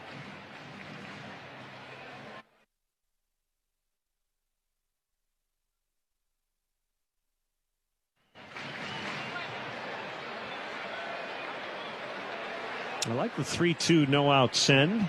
Let's see if they do it again. Romo nearly got picked off as he was edging off the bag. Tang fired over.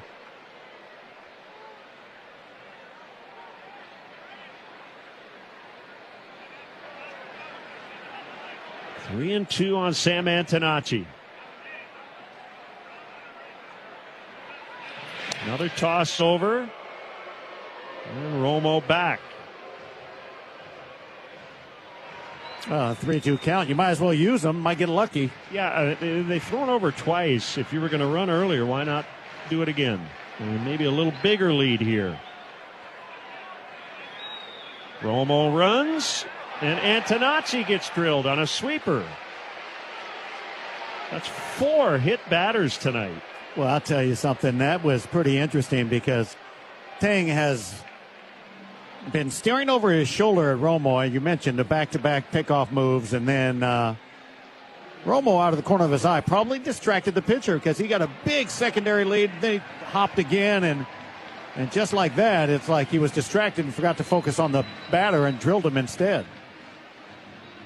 So mound visit by the pitching coach before Murakami bats. And it's 2 on with nobody out, and we've kind of alluded to it.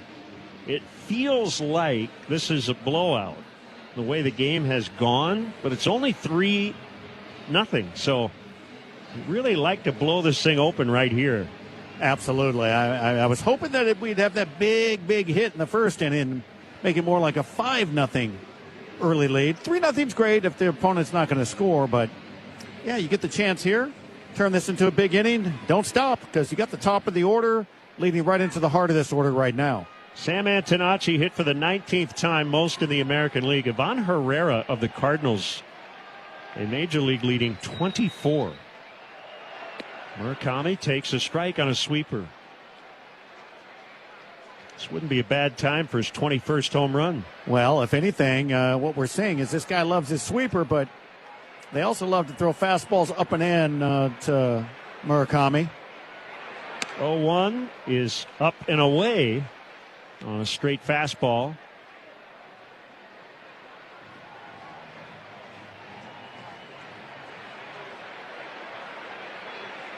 One ball, one strike. The pitch. Outside and high again. Christian Vasquez is slapping the ball in his glove a few times and looking at his picture saying, let's go, come on. Trying to encourage him to throw strikes. A 2-1 swing and a miss on a sweeper.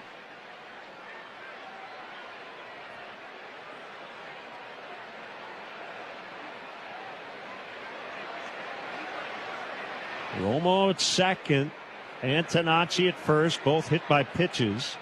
2-2. Murakami takes a fastball inside. It was close, and Vasquez will challenge. Catcher challenge and a call of a ball.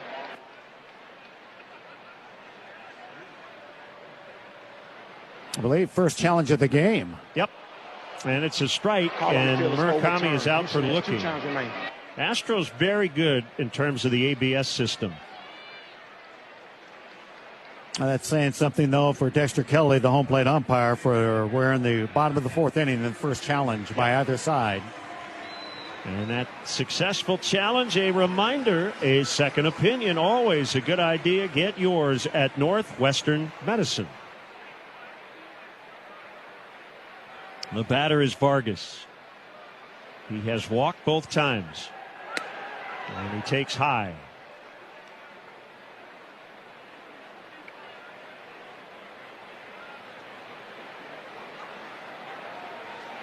Not a lot of rhythm to this game with the Astros pitching situation.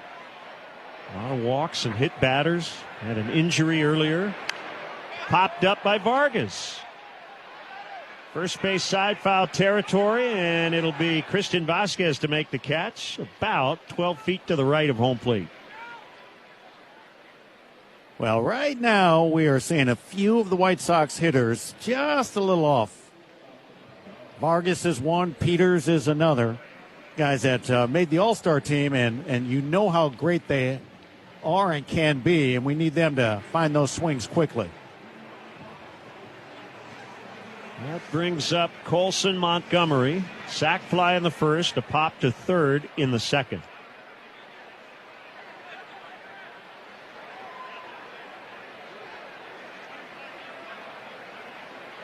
Tang now set, and the pitch. And another infield pop-up. Altuve just into the right field grass makes the catch. This is remarkable. I bet we've seen about 8 pop-ups in this game. Foul outs or infield pops.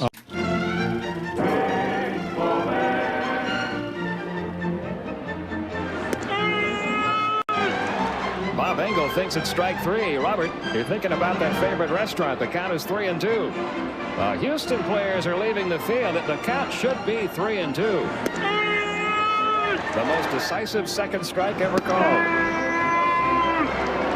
He's trying to keep from laughing and smiling. Whoops.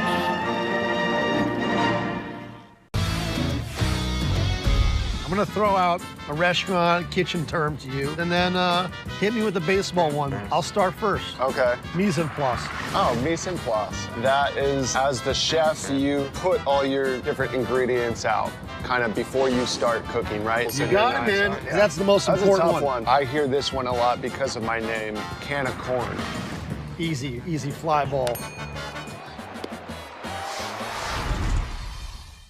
The bubblegum blowing contest. It was fun. It was at a time when Topps included bubblegum in their baseball cards, and that was the gum we used. These are all my baseball cards. The Topps one is right there. It's developed into somewhat of a big nostalgic thing. And there are a lot of people that, you know, that's one of their favorite baseball cards. It's kind of crazy.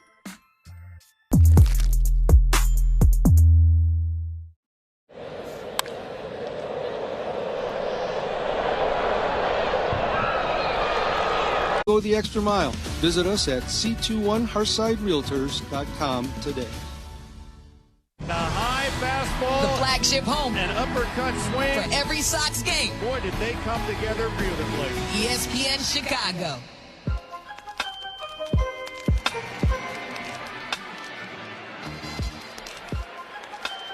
Back in our Bell Tire broadcast booth, top 5, Christian Walker against Davis Martin. First pitch is high. 3-0 Sox. Runs came in the first inning.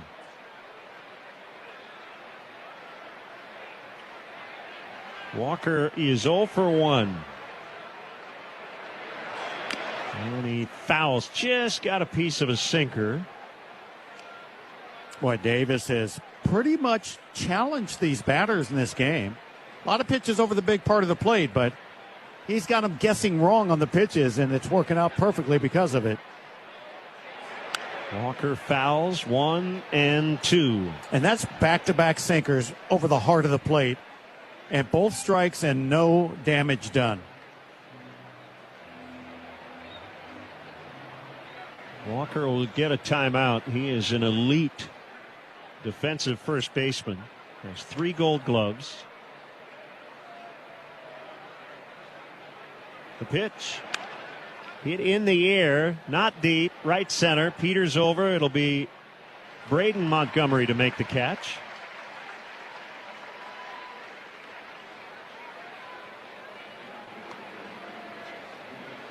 And that brings up Lucas Spence.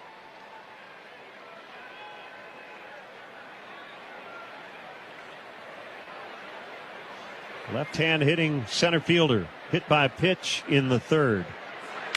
And he whacks a base hit into left field. So the Chicago area native, Spence, on for the second time. Seems like he was paying attention to what was happening. First pitch sinker, and he said, I'm not going to miss it if he throws it. Put a good swing together. Here's Cam Smith.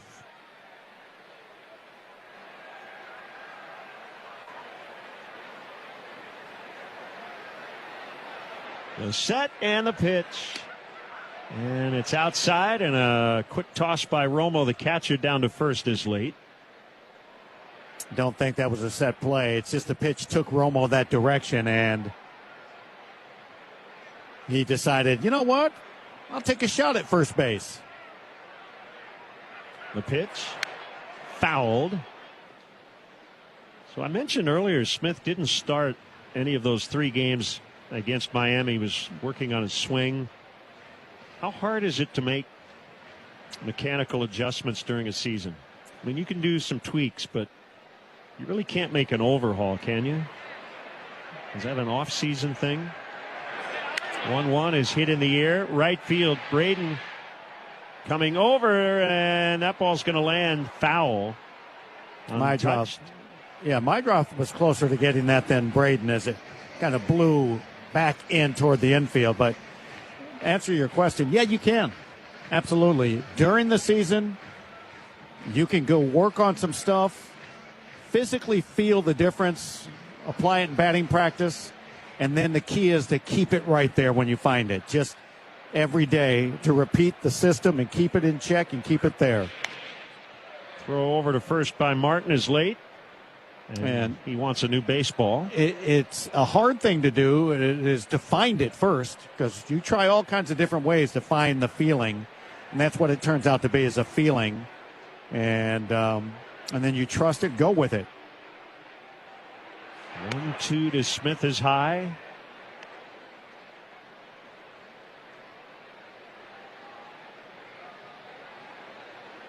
Third base coach gives the signals. That's Tony Perez Chica. Dave Clark coaches first. 2-2. A swing and a chopper to Mydroth. He'll flip to Colson. They'll get the out at second. It was close. Spence came sliding in. They'll only get 1 out. They're going to check and see if Montgomery did not touch the base, but he did. He went ahead and he had the skill set to drag his foot across the back of the bag, old school system, when guys would turn 2 like that. So fielder's choice for Smith, and here's Vasquez, the catcher. A strikeout victim in the 3rd inning. Martin's offer, a wave and a miss on a curveball. Give you an example of what I'm talking about, fixing your swing. There was a time that I, in the minor leagues, had lost my swing completely. Just went down, standing in the batter's box in the bullpen, visualizing pitches, timing swings, and I found my swing that easily. Fastball is outside. Just visualizing pitches and swinging at them, breaking balls, fastballs. My hands were in the wrong spot when I'd swing. I go, that didn't feel right. That didn't feel right. And then finally just moving my hands around, my balance on my back leg, moving a little toward the middle, taking some swings and visualizing the speed of the pitch. All of a sudden, my swing was there that night, and it stayed there for me. That's great. 1-1. Lined out in the right center, a base hit.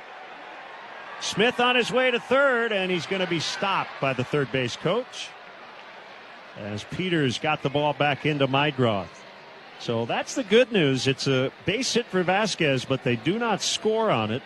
Pena will come to bat with 2 on and 2 out. Pitch was up and away, and Vasquez decided to stay right with it the other direction. Drew Romo will head to the mound and talk things over with Martin.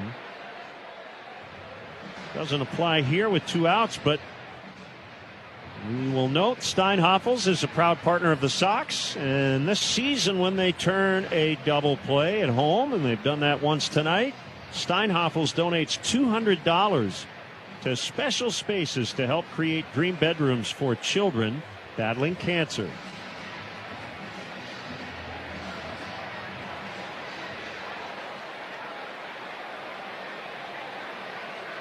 Key guy to get because of who's on deck. Yordan Alvarez. And Pena's no slouch. He's hitting .304. And he nearly got hit on an up and in curveball.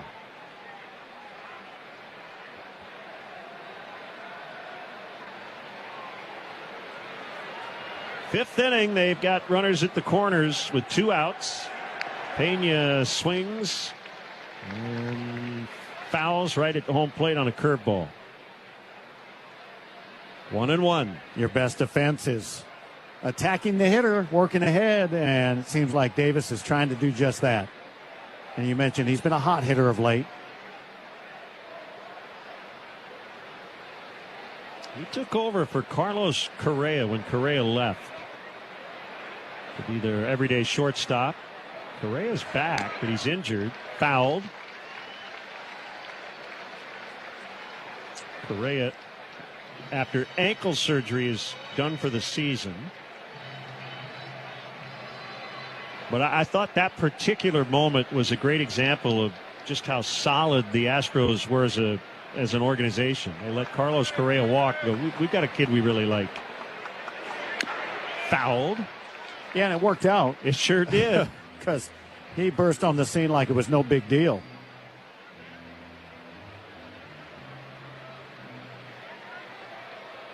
That 22 season as a rookie, worth 5 wins above replacement. Won a Gold Glove. 1-2 pitch is high and outside.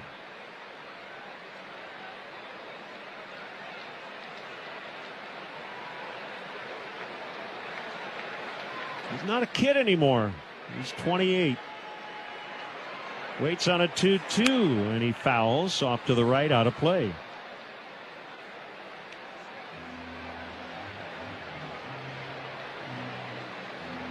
The Astros missed the playoffs last year.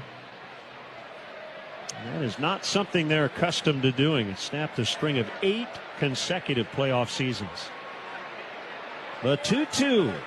Pena strikes out swinging. Remember that one. That's a big one with Alvarez on deck. We head to the bottom of the 5th. Sox 3, Astros nothing on the Hard Rock Casino White Sox Network. Tito's Handmade Vodka is America's favorite vodka for a reason. From the first legal distillery in Texas, Tito's is 6 times distilled till it's just right. Puedes ser el dueño de grandes momentos del béisbol. MLB Auction te permite participar en la subasta de bates, bolas y jerseys autografiados, con artículos de tus equipos de grandes ligas favoritos, leyendas y jugadores. Visita auctions.mlb.com. Rays now chasing a 2-1 deficit as Johnny DeLuca comes up. Hey, there's a shot. Well tagged off the bat of DeLuca. That baby is gone. And the Rays tie this on one swing of the bat from Johnny DeLuca. A rocket shot. It sounded good, looked even better. That cleared the bullpen and went up into the second deck. 438 feet. Longest shot for DeLuca in his career. Not a smidge of doubt. That ball was absolutely mashed. All your favorite games from MLB Play are back, bigger, bolder, and better than ever. Test your skills with daily puzzles like MLB Pickle, the Ultimate Mystery Player Challenge, and Immaculate Grid, where stats and strategy collide. Then in Spinball, build your roster, take on your friends, and compete for the weekly prize. Or be the first to beat the streak and hit your way to the $5.6 million jackpot. Plus, the all-new Daily Walk-Off. Lock in your players by category for the walk-off win. The game's official home for games is MLB Play. Only on the MLB app and MLB.com. Gosh, we've gone to Sea Dogs games since we were kids. I've been coming to see the Sea Dogs for the last 30 years. Great experience. Everybody here is just bends over backwards to help people out and wish the world was like it is right here at the ballpark. We've always wanted to be more than just a baseball team. We want to be strong, active, contributing members of the community. And I think that effort is seen by the people and the fans, and they want to support that effort. Uniform. We've included the Astros here tonight. We've also got the Blue Jays, Phillies, and Rockies. Oh, Blue Jays. Okay. Not close. Yeah, what he said. Benintendi leads off against Tang in his second inning of action. And the first pitch is high. The Blue Jays in a comfortable margin, 49% over the Phillies at 32%, only 4% like these Astros. I like the road unis better than the home ones. Have to block Houston on the front. Tang misses on a sweeper. Ball 2. You know, when we're doing these Friday night unis, these road unis, right? Is it road unis? Just general. Overall. You can pick I've whichever been getting you this like. wrong the whole time.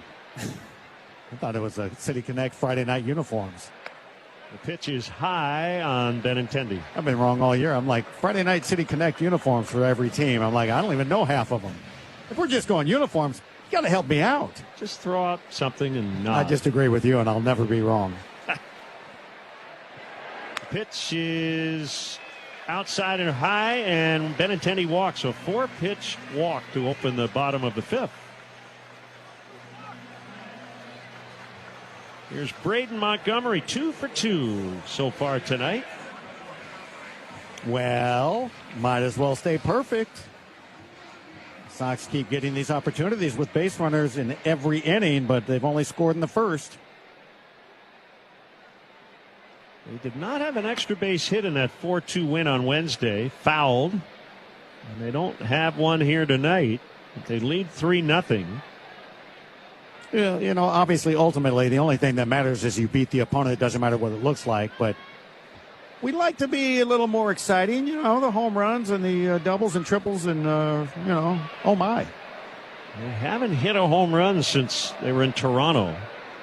The 0-1 is sprayed foul off to the left, out of play. We'd like to welcome our listeners tuned in on Fox Sports Decatur, 1050 AM, WDZ in Decatur, Illinois. Welcome. Had to be part of that right now. Just felt like it. Feel free to jump in. Yep. 2 strikes on Braden.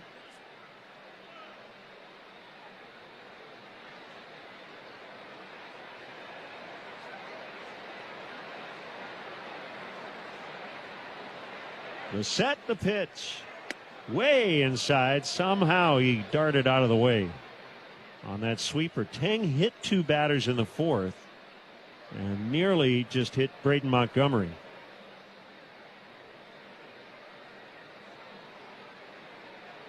Each team with 3 hits. Sox have had a lot more traffic, though.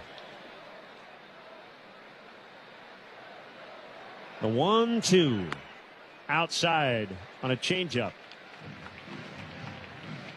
Boy, the Astros have got to feel like they've been on the field a lot because there's been a lot of pitches, deep counts, walks, hit batters, and no quick outs, really.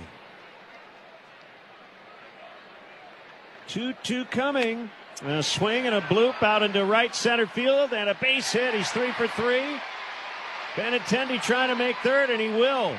Great read, and once he committed, he just kept on moving. Boy, a break right there because Spence in center, to me, had a chance to come in and make a shoot top grab, but he pulled up, played it on a close short hop, and you said it, Benintendi read that great.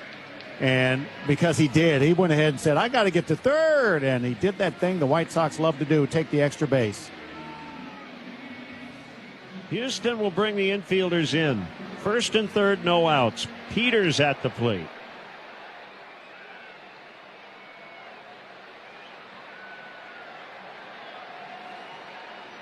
The pitch.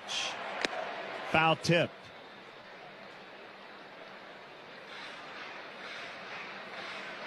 "12 base runners for the White Sox in 4+ innings.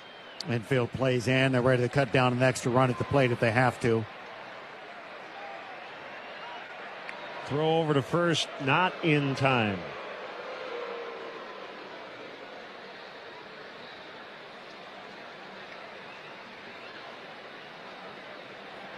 One strike on the left-hand hitting Peters.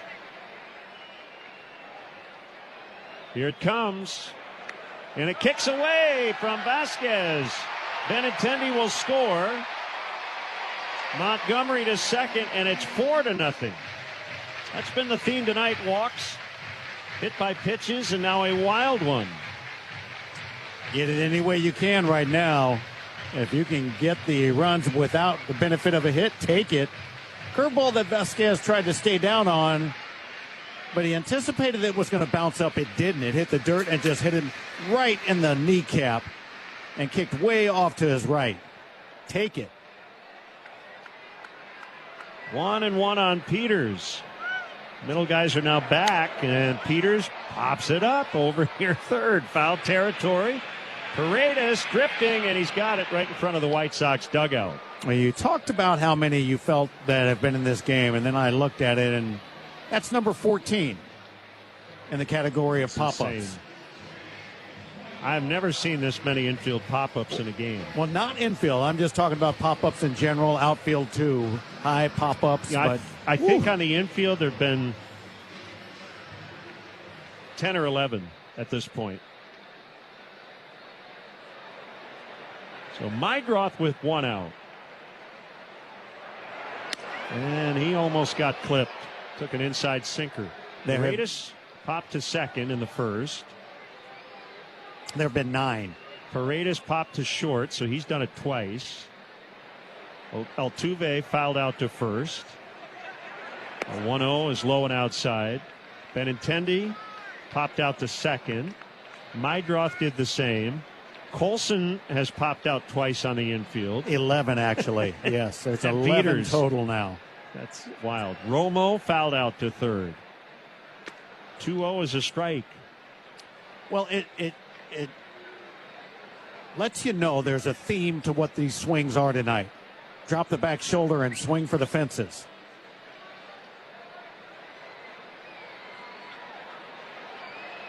The 2-1. Mydroth cranks one high and deep left center field. It's back there, and it is off the fence. Braden to third. He's going to be sent. Pena's relay late. RBI double. Chase Mydroth. 5-0. Woo! Caught a break right there. Braden was tagging, and you can't tag on that play. You've got to be at least 4, 5, 6 steps away from second base, leaning toward the next base. If they make a catch on that ball, you can still get back because they're going to make a miracle catch. Tag and advance if you want to, but you got to score. Had that not kicked so far away, he would not have scored. And Chase would have been saying, how did I hit one off the top of the fence and not get an RBI? He's got 2 RBIs tonight, and a fastball strike to Romo. Makes it 0-1. That double sponsored by Tito's Handmade Vodka. America's favorite vodka for a reason. Distilled and bottled by Fifth Generation Inc., Austin, Texas. 40% alcohol by volume. Savor responsibly. Short fly to left. It'll be handled by Wade for out number 2.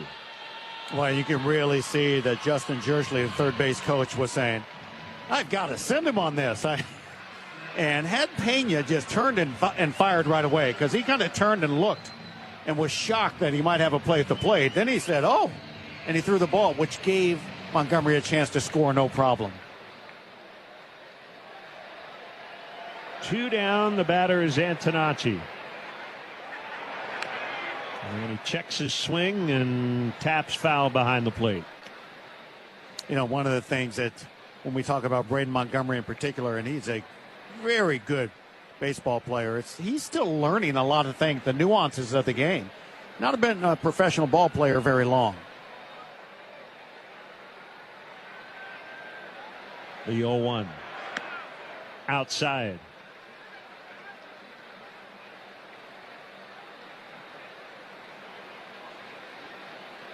Some of the early games going final. Yankees shut out the Phillies 1-0.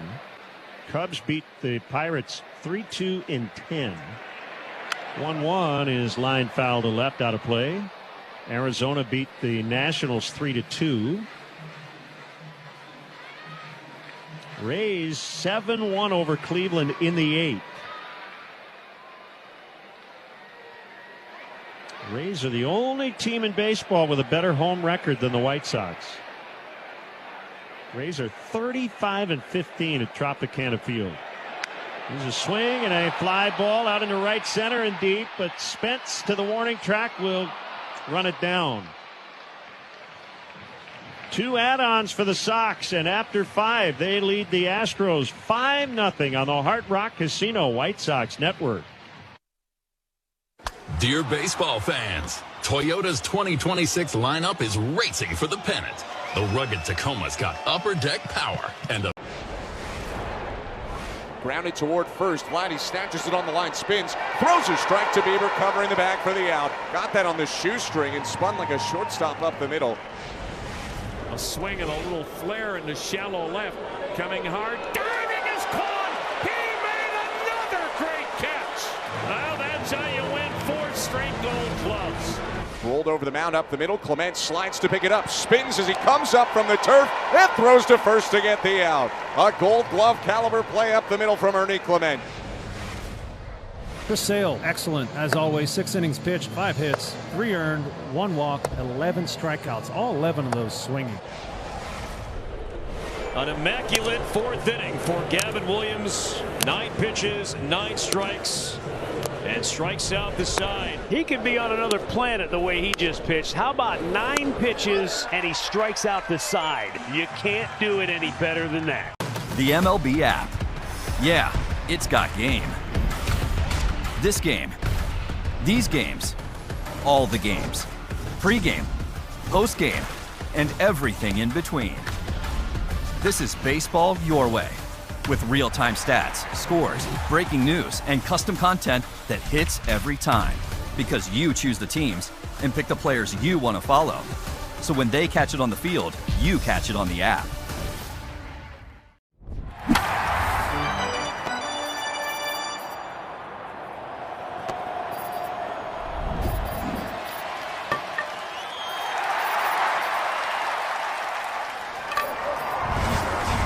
Tennessee Theory of a Dead Man and 7 Dust at Hard Rock Live, Friday, August 21st. Tickets on sale now at Ticketmaster.com. 5-0 Sox as the Astros bat in the 6th.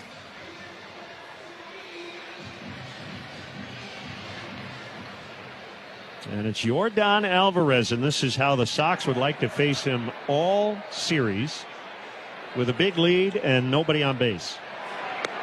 And he takes low and in on a changeup. Alvarez is the kind of guy that he can be patient because he knows you don't want to challenge him, or he can just force the issue and swing at questionable pitches. 34 home runs, and he whacks a base hit out into right. Alvarez with a leadoff single. 116-mile-an-hour base hit off a changeup. Yeah, that ball was spanked.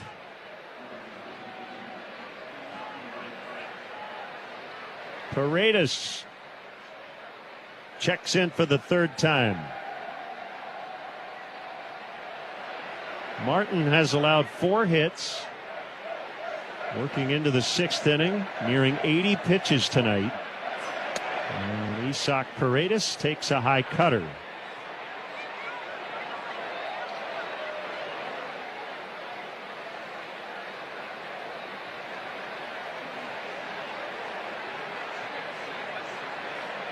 The 1-0 low on a sinker, and Martin immediately waves his hands. I want a new ball. 2-0. You know, getting back to what we already talked about, Dexter Kelly, home plate umpire, has had what? 1 challenge? 1. Impressive. And it was a close pitch. Yep. Popped up by Paredes behind the plate. Romo looking for room near the backstop, and it's into the front row. Hey, fans, enter the Ultimate Fan Sweepstakes for your chance to win the Chicago Sports Ticket Package. The winner will receive 2 tickets to a regular season home game for the White Sox, Chicago Bulls, and Fire. Enjoy a full season of Chicago sports. To enter, visit whitesox.com/sweepstakes. So you get to see everybody in town, well, almost everybody.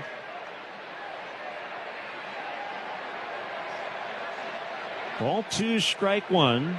Paredes with an open stance, bent at the knees, and takes high on a curveball.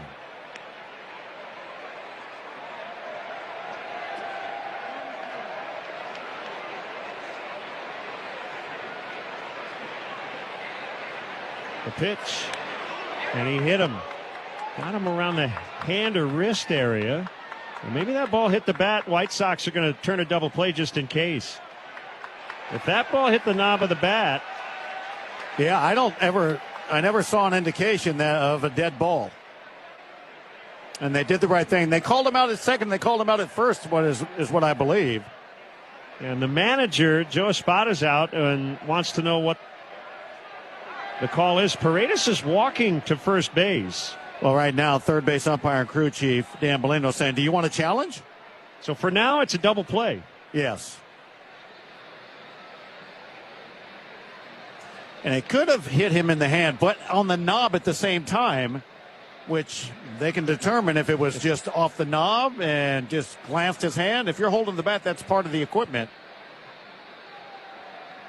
Houston is challenging the ruling on the field that the batter was not hit by the pitch. The previous play is under review.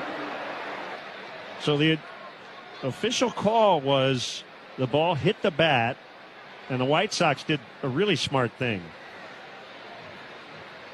And it did hit him in the hand. Yep. So they didn't take any chances. Martin went and got the ball, and they got both outs at second and first, but it was a hit by pitch according to what we just saw. Yeah, and the thing that's amazing, and I get why the umpires thought it was a ball that was off the knob. That went rolling almost halfway out to the mound like it hit something harder than a hand. But it got him right on the heel of the right hand. And sure enough, they'll overturn this. After review, the ruling on the field is overturned. The batter was hit by the pitch and is awarded first base. Houston will retain their challenge. You know, that's one of those times that's interesting because everybody is looking like it's so obvious it hit him. No, it's not obvious on everything that was shown right there. It looked like it could have hit the knob. It rolled out there to the pitcher. He turned to. But you have a challenge, and that's why I like what Dan Bellino was saying. Look, you can challenge. Just go ahead, challenge it. And we'll get it right. And they did. And they have 2 on with nobody out, trailing 5-0, and the batter is Jose Altuve. Martin delivers outside on a slider. Altuve, even with one of the smallest, if not the smallest strike zone in the game, doesn't walk a ton. A 1-0. Sinker strike. Might have been outside, but no challenge from Altuve.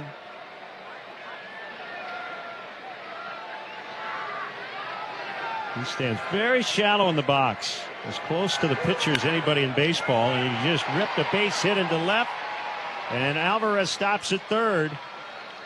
Jose Altuve with his 2,460th Major League hit, and the bases are loaded with nobody out.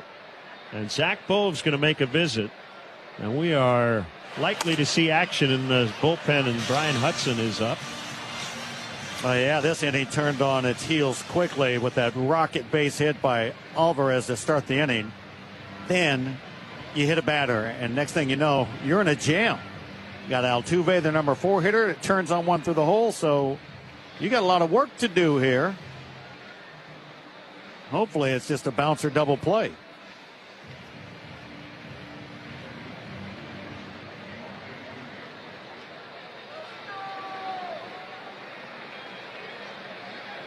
The batter is Lamont Wade Jr.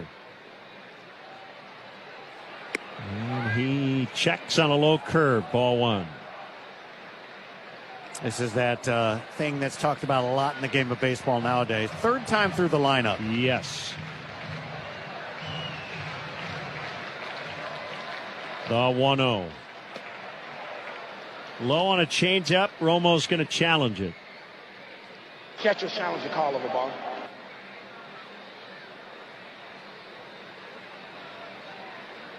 And it is low. It's a ball. All on the field is confirmed. Chicago has one Well, challenge. there's the old high leverage time that you say, I think this is close enough. We need this. Instead of being 2-0, it would be 1-1.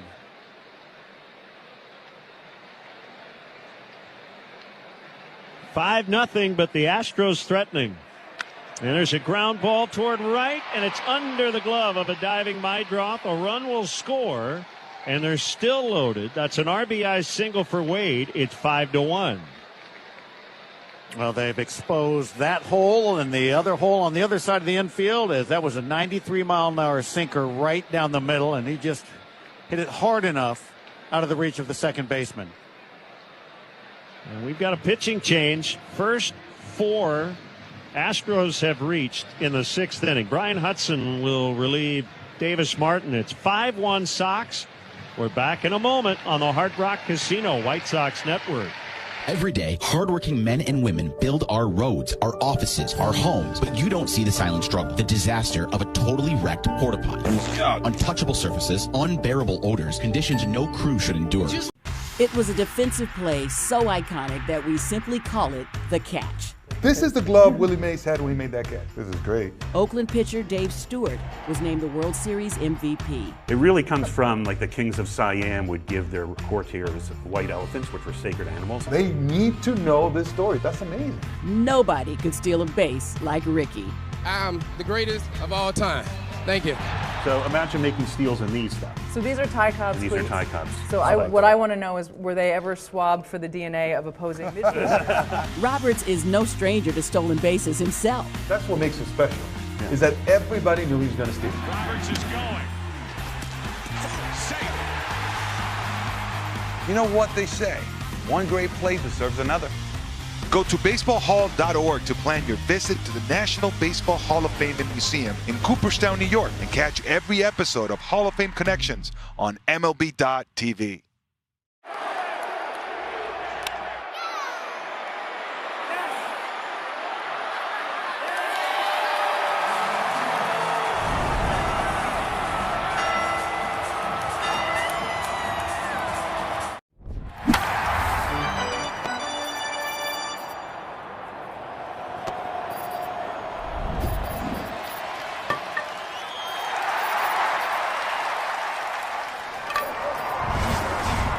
The fire here. Alvarez led off the inning with a single. Paredes hit by pitch. Altuve singled to load the bases. Then Lamont Wade Jr. knocked in a run with a base hit. So they are loaded with nobody out. Top 6, 5-1 White Sox. Christian Walker's a tying run.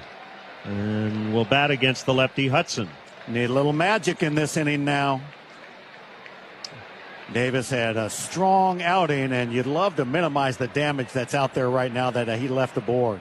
Hudson with a 2.08 earned run average. Walker takes inside on a fastball. But this inning's all about the inherited runners. Double play depth around the dirt. The 1-0. Hit hard on the ground. Fair into the corner and left. Paredes scores. Altuve is in. And Wade will score. And this is a one-run ball game all of a sudden. A bases-clearing double for Christian Walker. It's 5-4. Yep, that ball just kind of hung up in the corner. And then a little bobble out there by Antonacci allowed that third run to score. It was a backdoor sweeper that was left right over the middle of the plate and bounced right over third base.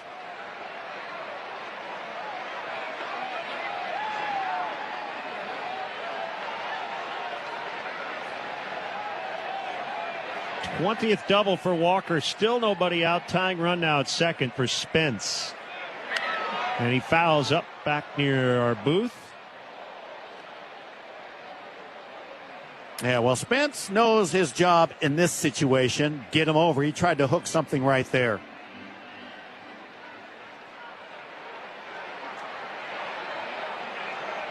The 0-1 is outside.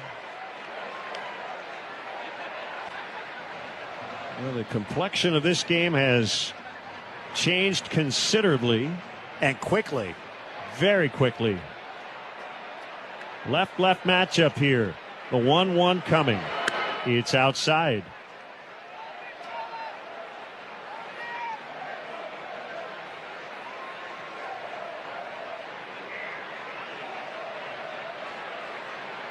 Two balls and a strike to Spence, who's reached twice. The pitch. Pulled foul. He chopped one down on a sweeper. 2-2. Sweeper from Hudson. Slower for sure. 79, 80 miles an hour when he throws that. The one that was hitting to the left field corner by Walker was 79 miles an hour, but right down the middle and up. 2-2. Swing and a miss, strike three. A big first out.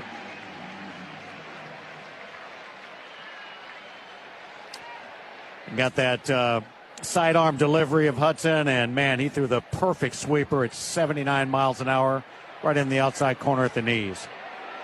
That brings up Cam Smith. All those runs were charged to Martin.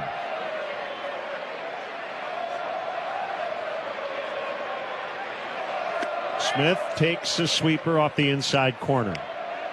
Yeah, Davis, 5 strong innings, and boom, things turned on him quickly, and just like that, his whole game has turned on him. 1-0. Swing and a miss on a fastball. To make it 1-1 on Cam Smith.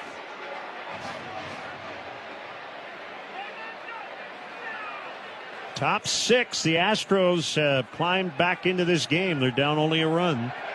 1-1. Fastball is inside. Well, before that bases clearing double by Walker, he was hitting 198 with men in scoring position. The 2-1. Swing and a miss. So 2 whiffs on in-zone fastballs in this at-bat. Yeah, Hudson has good life on that fastball, and also I think he's worked in enough to where he has Smith looking on the inside corner, which when he's adjusting his eyes back to that pitch out over the plate, he's not getting there. 2-2 coming. And a swing and a deep fly ball to left field. It's way back there, and it's a go-ahead 2-run shot for Cam Smith. And the Astros now lead 6-5. Well, he got to that 4-seam fastball. That one on the 3rd swing of the at-bat on a fastball connected. A 6-run sixth for the Astros. That's his 13th. Just a little closer to the inside corner, and that's where he had been missing off the plate end. So, yeah, he got the pitch he'd been looking for. That ends an 0 for 15 for Smith.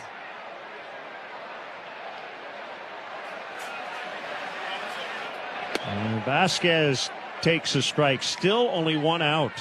Yeah, the White Sox started the inning from a position of strength, and just like that, they got a lot of work to do to get back to victory lane. Swing and a miss, 0-2.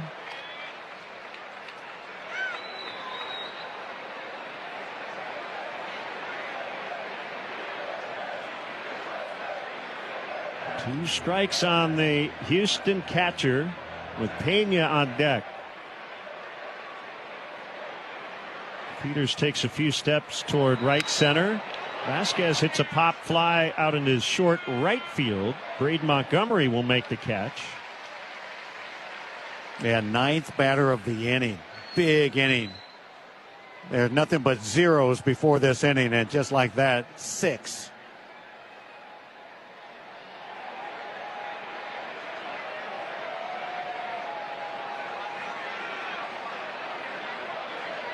Pena 1 for 3. Did reach on an error in the first inning. Takes outside.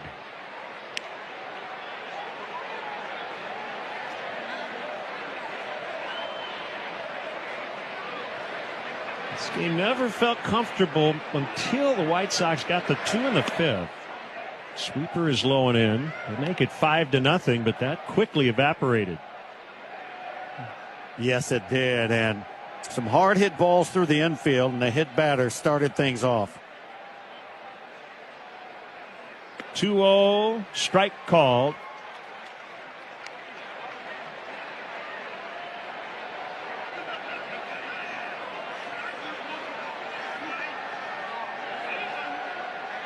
Brian Hudson ready. The pitch swung on and missed on a fastball. Boy, when he keeps that fastball just away enough with that life, these guys are coming up empty.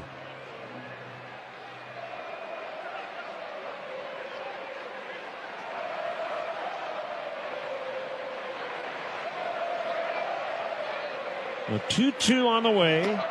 Low and in.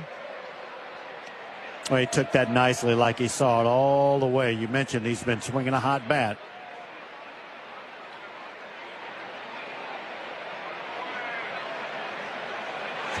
Two, swinging a chopper, going to be a tough play for the shortstop. Montgomery throw to first, not in time. He just did not have time on that slow big hopper. And Pena has an infield single.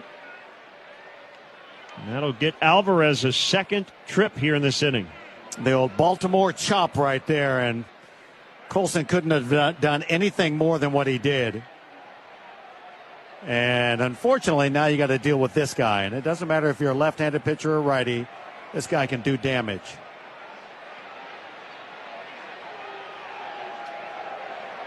Alvarez 1 for 3 with a run scored. Romo wants to chat with Hudson. Boy, Pena, he can really pick him up and put him down, but he is not a guy that steals bases. Sir Anthony Dominguez now up in the bullpen.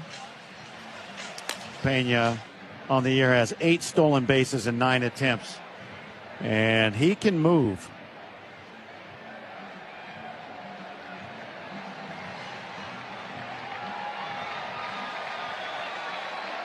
Six to 5 Houston. 6th inning. Pena's at first. Alvarez batting. The pitch. Foul tipped. Yordan has power all directions, but the times that he really likes to hit the ball the other way is in his ballpark with a short porch to left. 0-1 misses low and outside on a sweeper.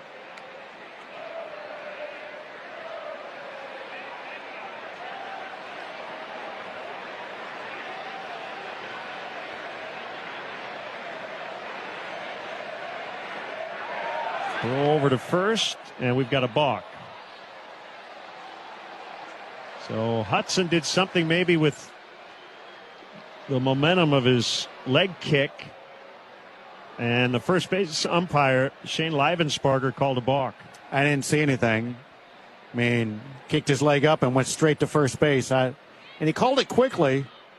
I didn't see anything wrong with the move from 3 different camera angles, but doesn't matter what I see. Apparently it was seen by the first base ump. And they're going to now walk Alvarez intentionally. I get it. Even though you've got a power hitter and Paredes coming up. And it will be Sir Anthony Dominguez to face him. Will Venable will make a pitching change. This long 6th inning continues. 6-5 Houston. Astros still batting. They lead 6-5 on the Hard Rock Casino White Sox network. Want to live life at max volume? Then look no further than Hard Rock Casino, Northern Indiana, with over 1,700 slots, 80 table games, live entertainment, and 5 restaurants which span a wide range of culinary genres. We are sure to have something for everyone. Whether you want to indulge in a savory dish at Council Oaks Steaks and Seafood or take in dinner. It was a defensive play so iconic that we simply call it the catch. This is the glove Willie Mays had when he made that catch. This is great. Oakland pitcher Dave Stewart was named the World Series MVP. It really comes from like the kings of Siam would give their courtiers white elephants, which were sacred animals. They need to know this story. That's amazing. Nobody could steal a base like Ricky. I'm the greatest of all time. Thank you. So imagine making steals in these stuff. So these are tie cups. And these are tie cups. So what I want to know is, were they ever swabbed for the DNA of opposing pitchers? Roberts is no stranger to stolen bases himself. That's what makes him special, is that everybody knew he was going to steal. Roberts is going. You know what they say, one great play deserves another. Go to baseballhall.org to plan your visit to the National Baseball Hall of Fame and Museum in Cooperstown, New York, and catch every episode of Hall of Fame Connections on MLB.tv. Puedes ser el dueño de grandes momentos del béisbol. MLB Auction te permite participar en la subasta de bates, bolas y jerseys autografiados, con artículos de tus equipos de grandes ligas favoritos, leyendas y jugadores. Visita auctions.mlb.com.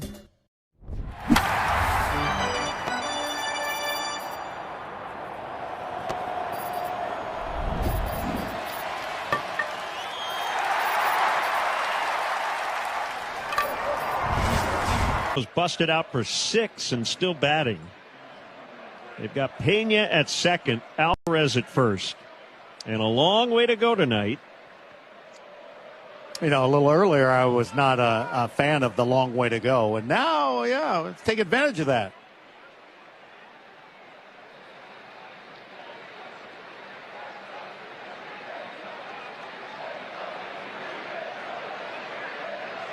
The set by Dominguez. The pitch. Sinker strike. Good start. And we've got a challenge by Paredes. That is challenge, a call of a strike. Pitch was near the outside corner. A lot of times people take it down on him and they think that it's too low, and it isn't. All on the field is confirmed. Houston has one challenge remaining. That one just caught the edge of the outside corner. Yeah, that's a rare miss by Paredes. Yep. He's now 11 for 13, only the second miss. And he backs away from a high sweeper. He had been 11 for 12 in challenges prior to that pitch. Well, thank goodness. Now maybe it leads to an easy out. 1-1 on him. Here it comes. Outside sweeper.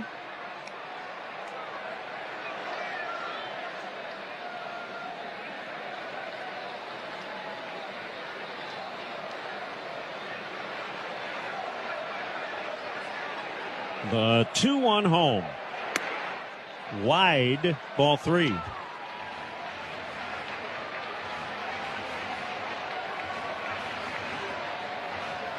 Altuve on deck. Paredes, the 11th Astro batter of this inning. And he takes outside and low, ball 4. Bases are full. This is such an unusual inning for the White Sox. You don't really see them have these many struggles in one inning. It is what it is. You need this third out, and it needs to be this man right here. And get yourselves to hitting, trailing by 1. But you got a tough out. They can break things wide open for the Astros.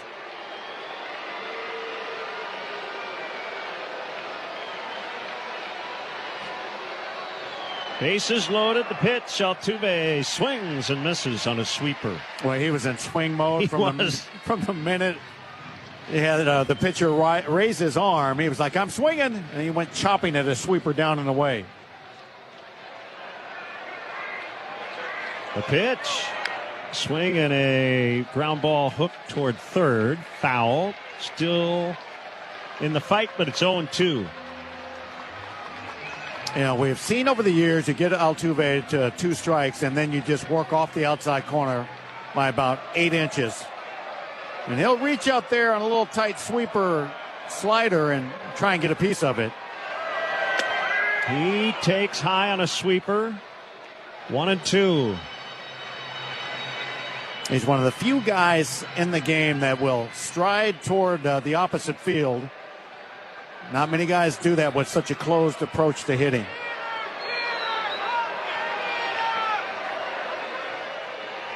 The pitch popped up. Foul territory, first base side, and it is out of play. You had Romo and Murakami and the pitcher Dominguez in the area going after it. Yeah, with hope that that would end the threat, but no, still got to make a good pitch. Altuve starts with a bit of an open stance and has a little bit of a leg kick, and then he strides towards second base, which makes you think you can tie him up inside, but he's looking for that.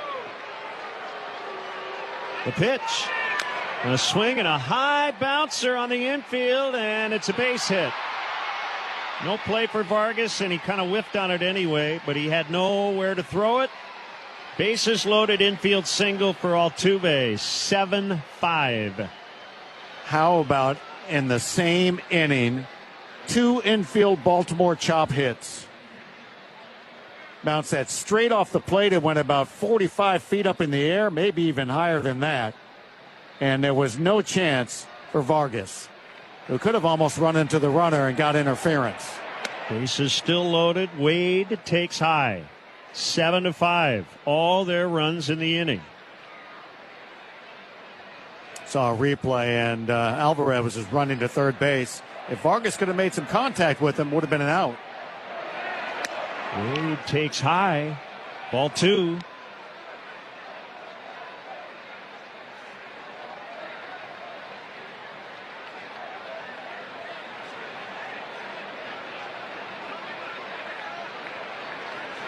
The pitch. Low. Ball 3. With the bases loaded, so this will be a take. Maybe 2 takes, in fact. 13 pitches, 5 for strikes right now. And he missed inside. Ball 4 and another run in. It's 8-5.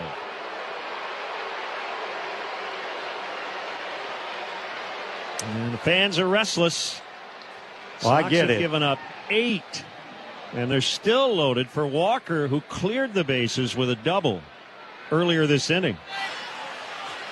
This is just crazy how quickly this game turned on the White Sox, who were just having a phenomenal game till now.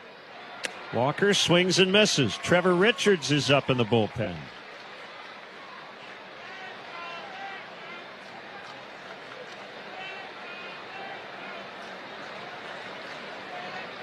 Everybody but Spence and Vasquez have scored in this inning. Fastball strike 0-2. Oh, yeah. Well, they've batted around and then some and scored 8 runs. It's one of those all-hands-on-deck moments for the Astros. The 0-2 in the dirt, and Romo will jump on it. Let's pause 10 for ID on the Hard Rock Casino White Sox Network.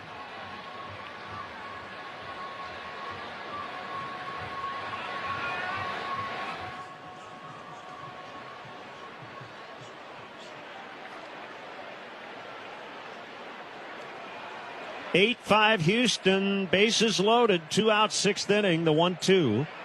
Walker fouls.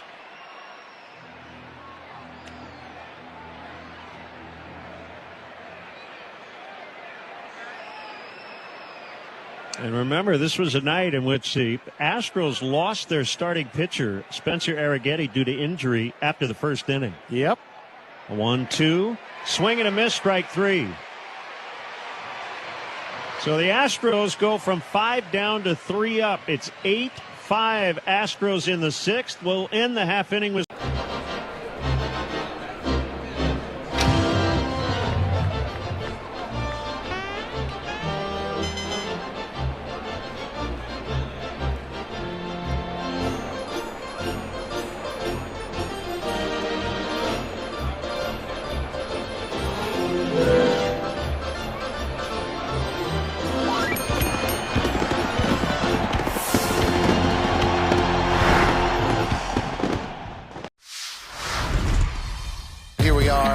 Texas.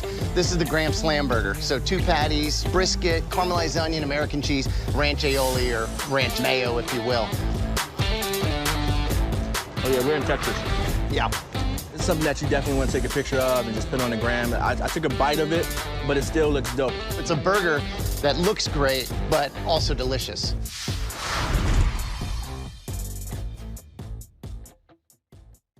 Te encantan los jugadores. Te encanta el juego. ¡Y se fue! Ahora puedes ser el dueño de grandes momentos del béisbol. MLB Auction te permite participar en la subasta de bates, bolas, jerseys autografiados y más, con artículos de tus equipos de grandes ligas favoritos, leyendas y jugadores agregados toda la temporada. Cada artículo es autenticado por MLB para asegurar que lo que llega directamente a tu hogar es original. ¿Quieres una parte del juego? Visita auctions.mlb.com.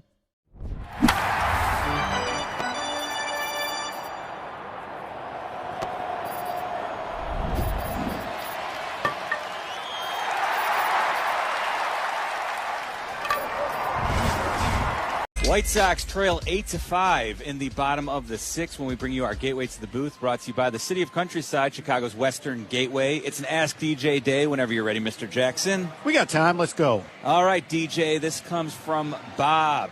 He wants to know, is there one player whose confidence has noticeably grown this season, in your opinion? Oh, good question. Ex-White Sox Bennett Sousa is in the game against Murakami. And a swing and a miss.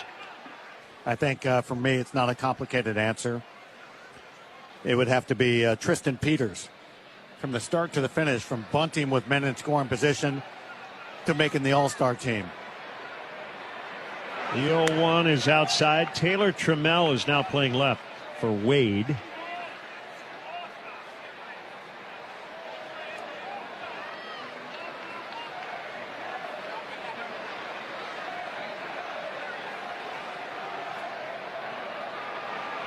A 1-1, hammered, deep right center. It's going to get out near the wall.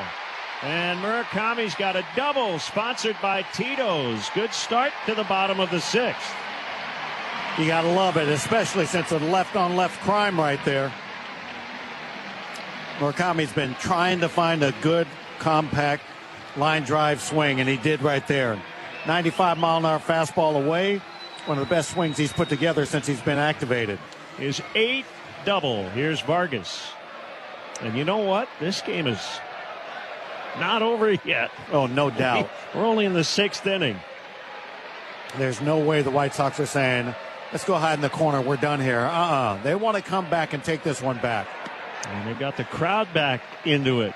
Vargas takes low. Sousa recently came off the 60-day IL. He had an elbow injury.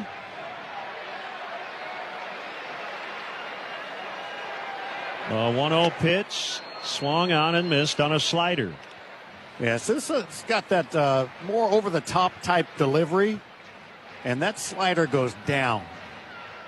It was pretty hittable if you anticipate it going down, but if you think that's a fastball, you got no chance. Making his 7th appearance. And a foul back of the plate makes it 1-2.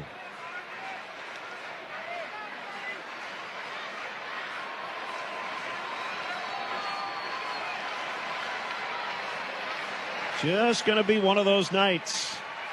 And you might have to score double digits to get out of here with a win. Well, we know we got to score no less than 4. Might as well start now.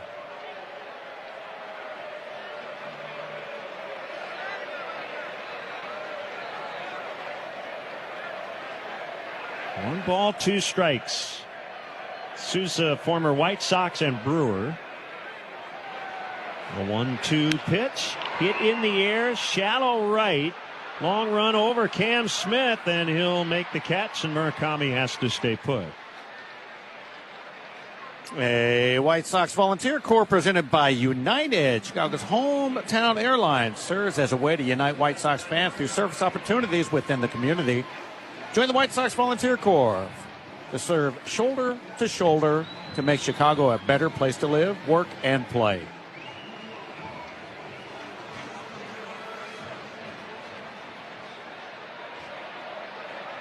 The batter is Colson Montgomery.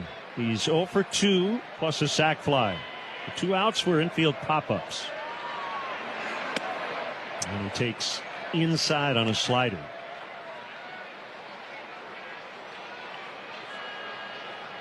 Eight, 5 Houston.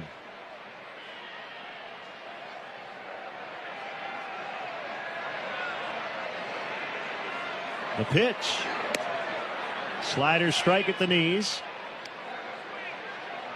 You know, all of a sudden we all do this in a game where you need a quick strike back. You stand here or sit there or wherever you are and say, hit a home run, Colson, because you want the quick 2 runs. A lot of pressure for a batter to always feel that. Swing and a miss on a slider. 1-2.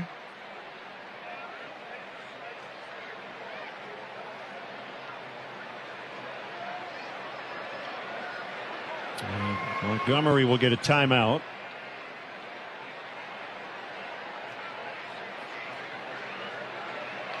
Murakami led off the inning with a double. Vargas flied to right. It's 1-2 on the Sox shortstop. The pitch. Hit on the ground to the first baseman. Fair ball, and Walker will step on the bag. That ball bounced right over first base. Murakami now to third, 2 outs. And Randall Grichuk will hit for Benintendi.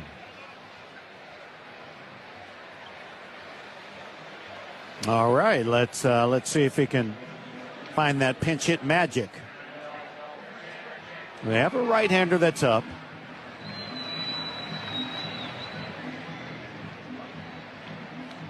So Vasquez and Sousa are chatting about Grichuk.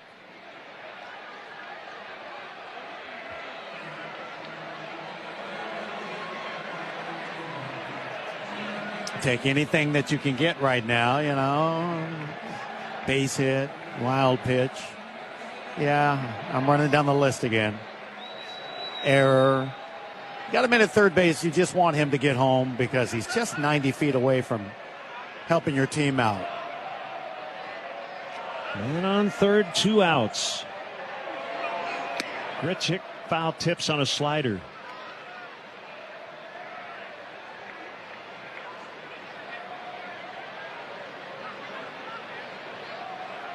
Sox are down 3. They led at 1 point by 5. The 0-1. Line foul to left. 0-2. Again, you can tell that Sousa likes to throw that slider because he gets that pulled down on it. Really hard pitch to get the barrel in the right spot.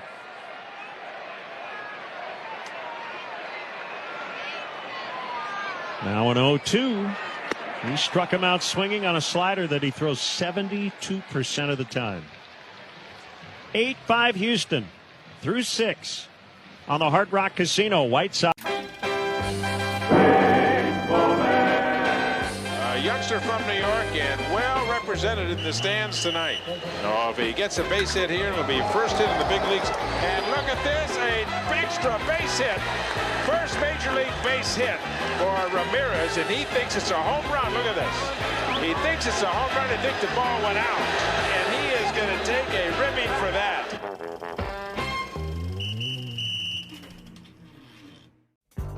Being named to an All-Star team just once in a career is an incredible feat. But for Juan Soto, that's just part of his game. For the 5th time in his career, Soto is headed back to the All-Star game. Soto finished second among NL outfielders thanks to a late surge in fan voting. Mets fans are unbelievable. I really appreciate everything that they have done for me. Seeing myself where I start in the boats and then see where I finish is incredible what they did. It will be his 2nd start overall and his first All-Star appearance as a New York Met. Something crazy? At just 27 years old, he is the youngest player to make the Midsummer Classic with 4 different teams. The Nationals, Padres, Yankees, and now the Mets. So how did Juan Soto celebrate? By hitting a go-ahead bomb, of course. And a high fly ball, deep right field, right down the line. God, if it stays fair, that ball is out of here.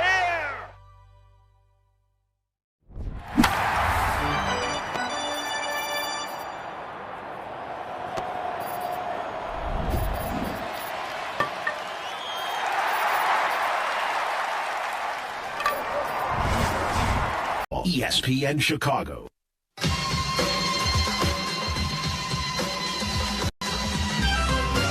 Back at our Bell Tire broadcast booth from right field, we're in the top of the 7th. Houston leading 8-5. And the new pitcher for the White Sox is Trevor Richards, a veteran right-hander.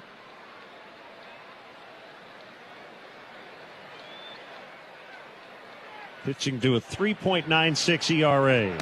And Spence swings and misses. Let the chess match begin. First move to Richards with the fastball up and away. The 0-1 is a low changeup. It's a good take by Spence.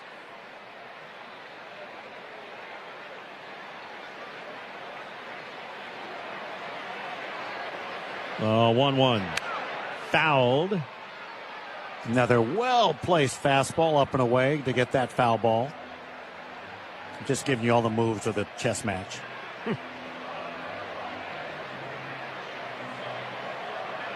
Lucas Spence waits and takes, called strike 3 on a changeup. That is one where you challenge, you win it.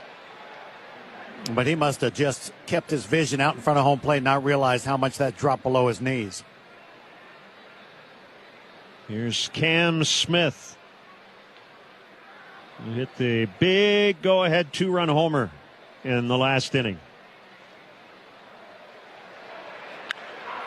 He pops it up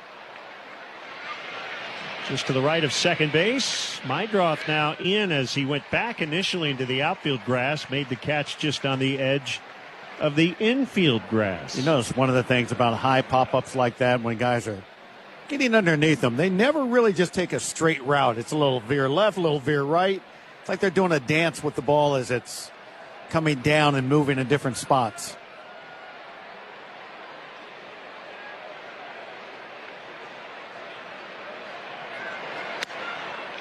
Christian Vasquez backs away from a high and inside slider.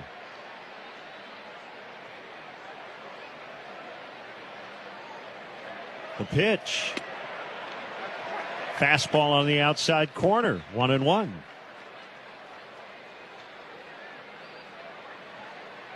They've got a righty up in the Houston bullpen. A 1-1. Change up inside.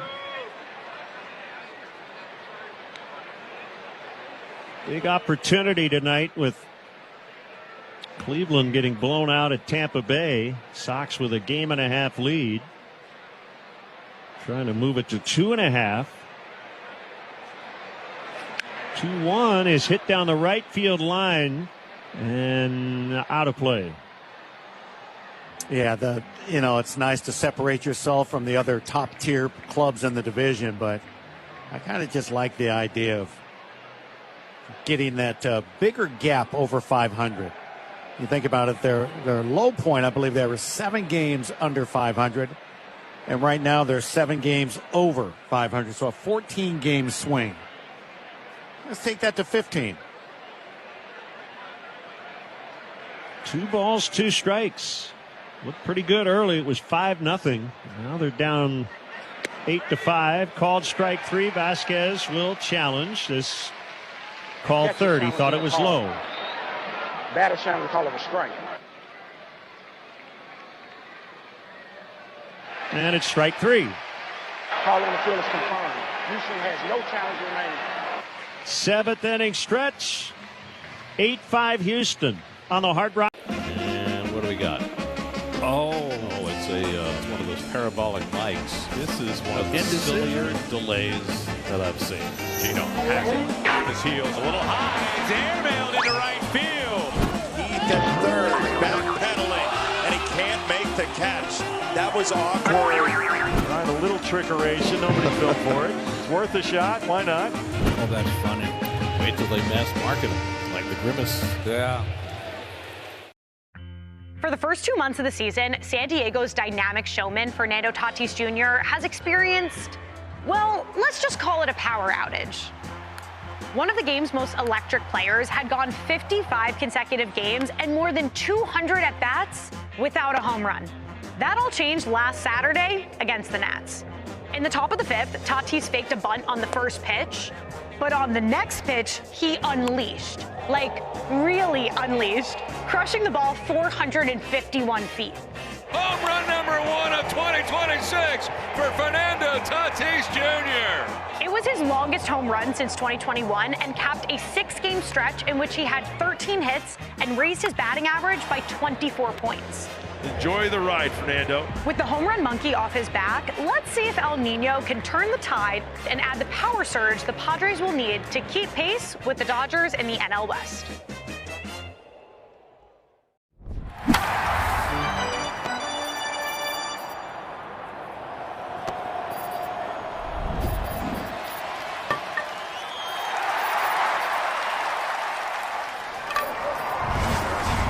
deadline. The Ace struck out 12 in 7 1/3, picking up his 7th win for the Tigers in a 2-1 win over the Royals. Roki Sasaki punches out 9 in 7 frames as the Dodgers beat the Mets 4-2. Juan Soto left that game with left calf soreness. Bottom 7 here at Rate Field. White Sox trail 8-5 to the Astros. Back to Len and DJ. Thanks, Jeff. Brian Abreu, veteran right-handers, in for Houston against Braden Montgomery. Sox down 3 late. Slider called strike. Abreu having a tough go in terms of the ERA at 5.29. He's had a nice 8-year career with Houston.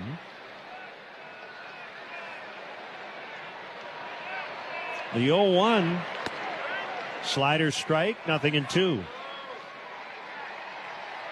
Braden, a couple of good pitches to actually hit if he was ready, but must have got some information to be patient, and it's not paid off. And then he strikes out swinging on another slider. This one was down and out of the zone. And that's the first out. It'll bring up Tristan Peters.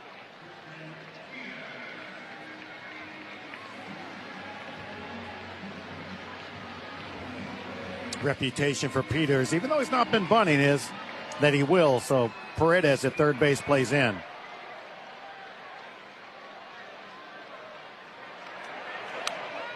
Foul, look out, almost into the Astros radio booth right next door to us.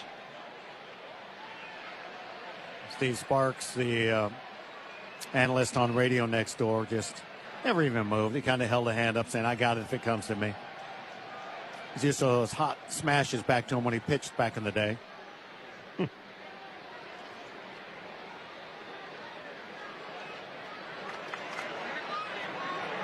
Peters swings and misses on a high cutter. 5 pitches, 5 strikes.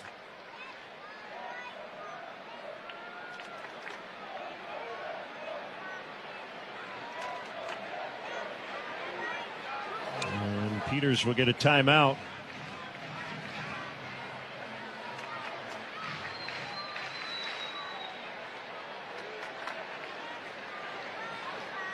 The 0-2 served out into right, a base hit. One out single for Peters, and here's Mydroth. Really nice controlled swing on a slider that was down and away.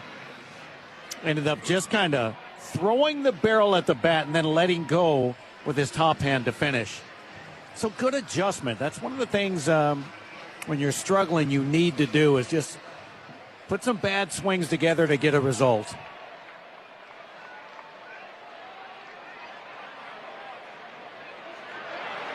Chase takes a strike on the outside edge.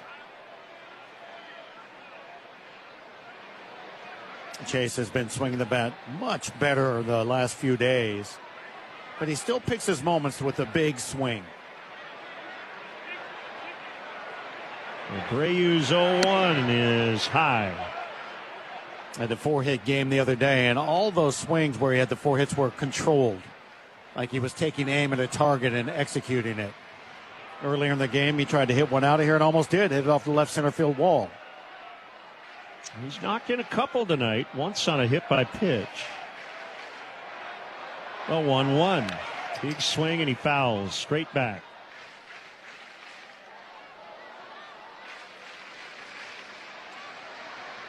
Big Friday night crowd trying to get the White Sox to get back in this game.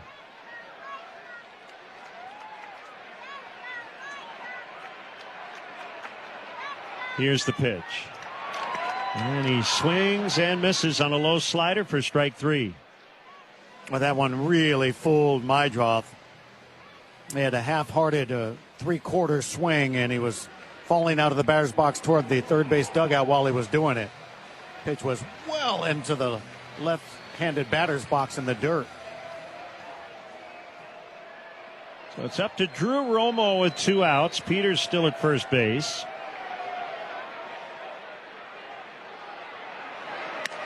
And the first offer is high and outside. Any way to keep the line moving, turn the top of the order over.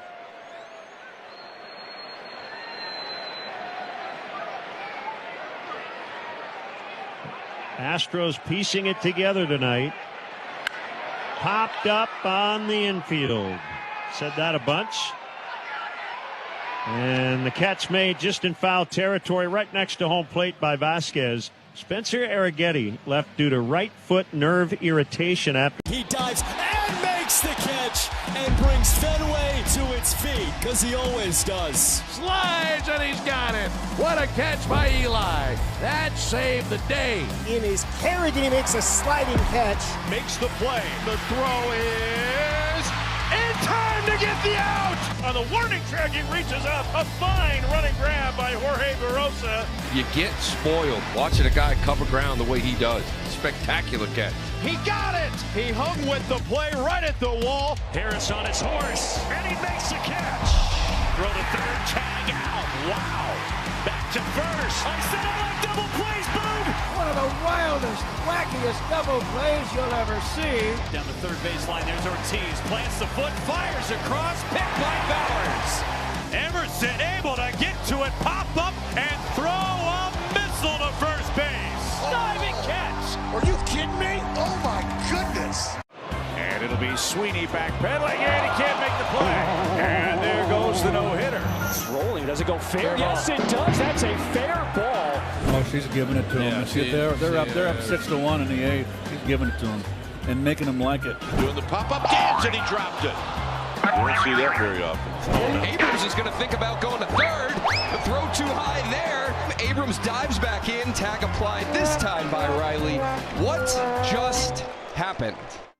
Puedes ser el dueño de grandes momentos del béisbol. MLB Auction te permite participar en la subasta de bates, bolas y jerseys autografiados, con artículos de tus equipos de grandes ligas favoritos, leyendas y jugadores. Visita auctions.mlb.com. Left-handed pitcher for the Chicago White Sox. Got him looking. You're listening to ESPN Chicago. He struck him out. Home of your Chicago White Sox. Out for a second inning. 1-2-3 in the seventh. He's facing Pena. And a swing and a miss on a slider. Eighth inning, 8-5 Houston. Alvarez and Paredes to follow Pena. Cut and a miss. 0-2.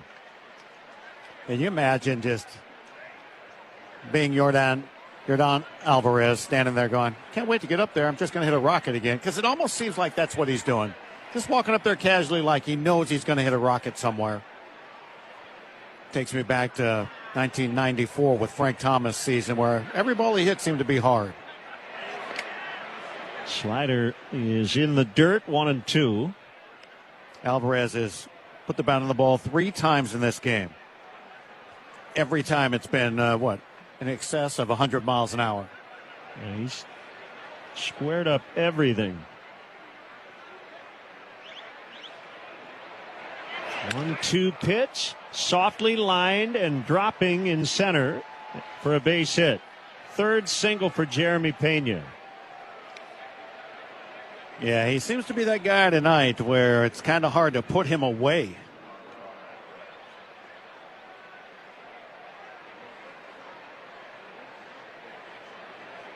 Marlins lost at home to San Diego. Their 10th straight defeat. They're back to 500.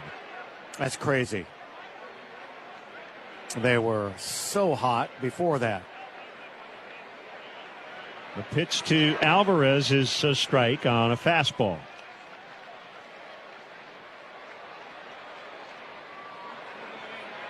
Yordan Alvarez batting .328. And we'll get a timeout. And he took that first pitch fastball pretty much just above the knees down the middle. Richards threw it as if he knew he wouldn't be swinging at first pitch fastball.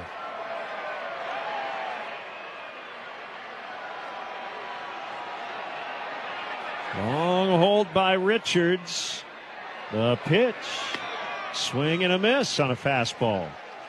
Working the clock seemed to help him there. He went all the way down to 1 before he started his delivery.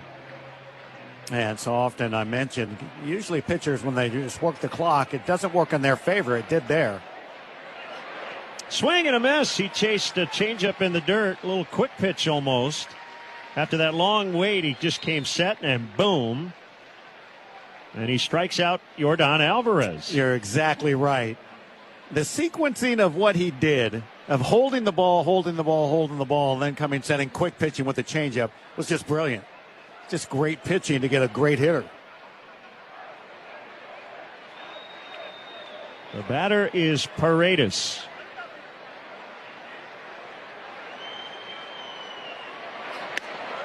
And he takes a high fastball, and Romo will challenge it. Astros are out of challenges. White Sox with one left.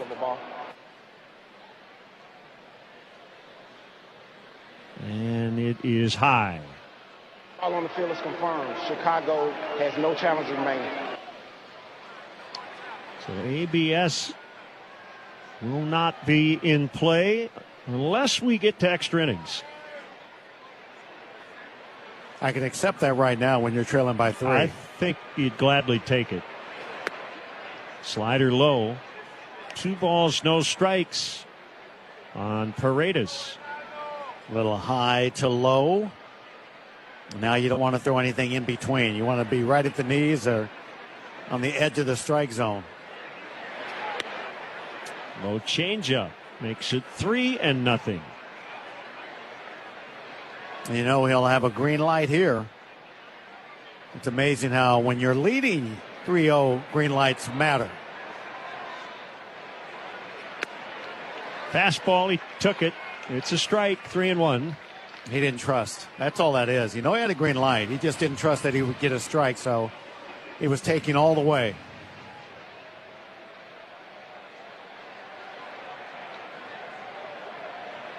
The pitch, swinging a fly ball to left. Antonacci in a couple steps, and he'll make the catch. So 2 outs for Altuve. Chicago Sports Network is your TV home for White Sox baseball. Stream the Sox all season long, anytime, anywhere, on up to 3 devices with the CHSN app.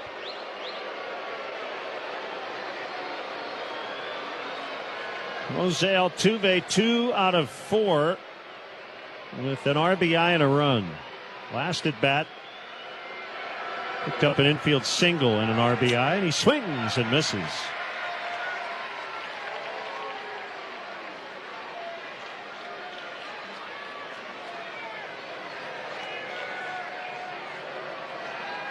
Pena led off the inning with a single. He's still at first with 2 outs, and Altuve swats a base hit toward the corner and right, and Braden's going to have to chase it down at the fence. Pena missed second base.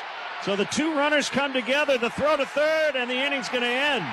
Jeremy Pena rounded second, hit the brakes, went back to touch the base, and by the time he ended up at third, he was out by a mile.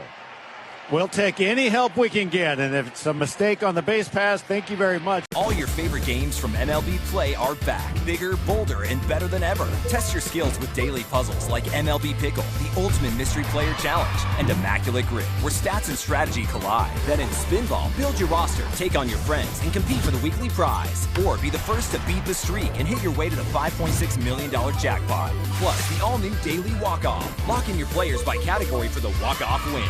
The game's official home for games is MLB Play. Only on the MLB app and MLB.com.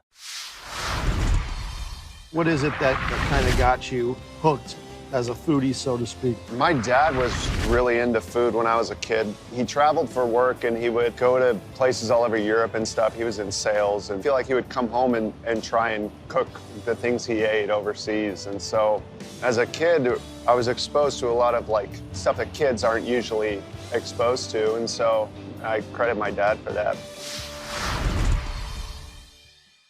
As someone who grew up in the era of the twist, the locomotion, the Freddy, and other outrageous dances, the floss is easily the worst of all time. The fan did touch that ball, and that's a big whoops. Any relation to Grant? I don't know. That guy was having a hard time figuring out what screen he was supposed to be looking at. What a play! Alan Roden. And hopefully he is all right.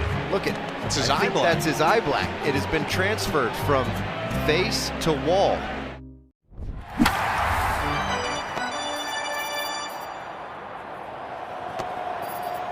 Drinks and still fuels them to stay active. In my house, we're building strength every day, right way. Learn more at usdairy.com. You're out of there, leaky store brands. When all else fails, try North Shore adult diapers for even the heaviest control problems. Visit northshore.com.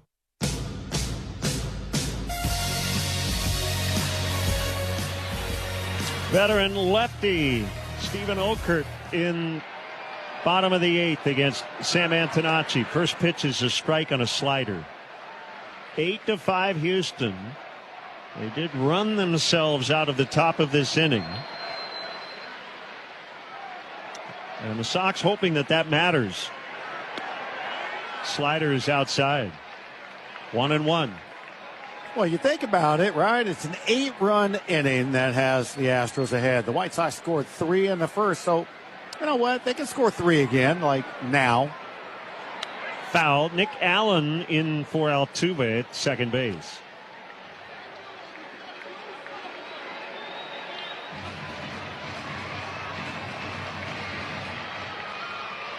Top of the order here. Their closer's a lefty, Josh Hader. And a really good one. A swing and a line shot toward the corner and left. Base hit. Trammell will have to pick it up on the warning track. Sam Antonacci has a leadoff double. Well, they keep putting men on base. Now they've got to knock them in. Good start, right? Got the top of the order, and now let's see if we can have our own bat-around inning. Really nice, compact swing by Antonacci.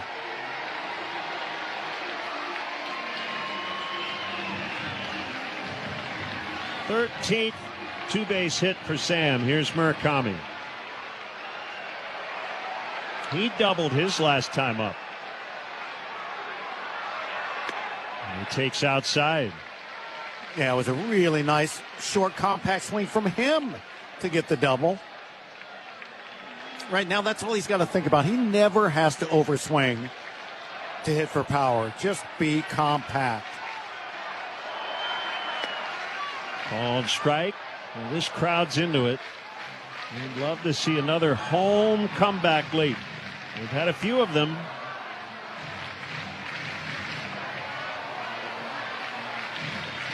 Okert 3-1 with a 2.13 in 50 appearances. He's 35 now.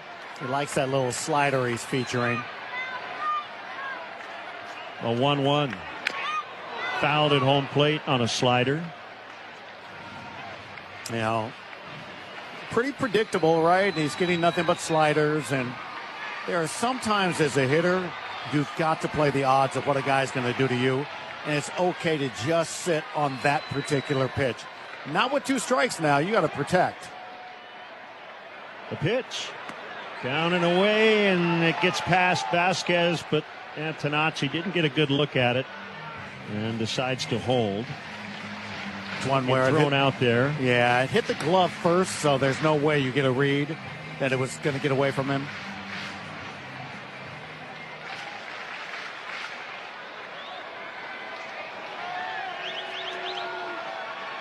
Ball 2, strike 2. The pitch will have to wait as Okert just faked the toss to second. There was nobody covering, but Antonacci still had to scamper back just in case.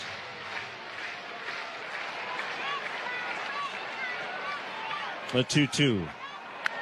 Swinging a line drive. Sliding catch by Cam Smith. And Antonacci has to stay. Well, that could be a rally saver right there. Top hand lob out there off of the bat. Murakami. A great swing, short and quick. Just a good little wrister shot right there. And unfortunately, Smith read it right. And he went down to a nice sliding grab to rob him. So Vargas coming up. Cam Smith has, you mentioned, converted third baseman, has turned into a very good defensive right fielder. Vargas takes a strike, slider on the very outer edge. We need this guy. We need this guy to get back to feeling locked in the batter's box.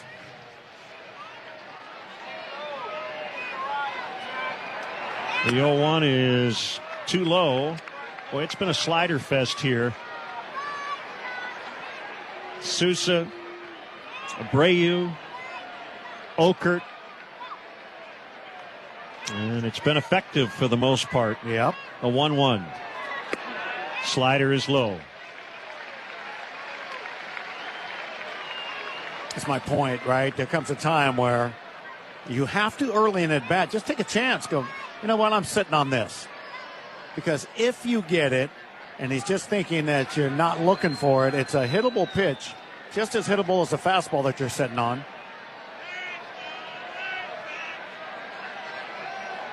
The 2-1. Popped up. Back of third. Isaac Paredes in the grass makes a catch. See, that's a pitch that Vargas, when he's locked in, he hits it like he did in the All-Star break.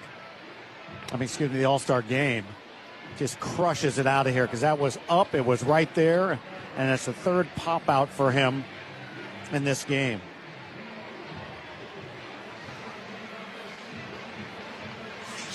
Two down. The batter is Colson Montgomery. Chris Murphy and Grant Taylor are up in the bullpen. Swing and a miss on a slider.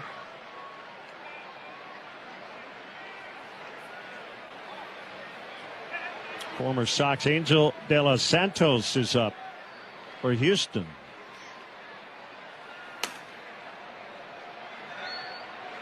The pitch is low and away.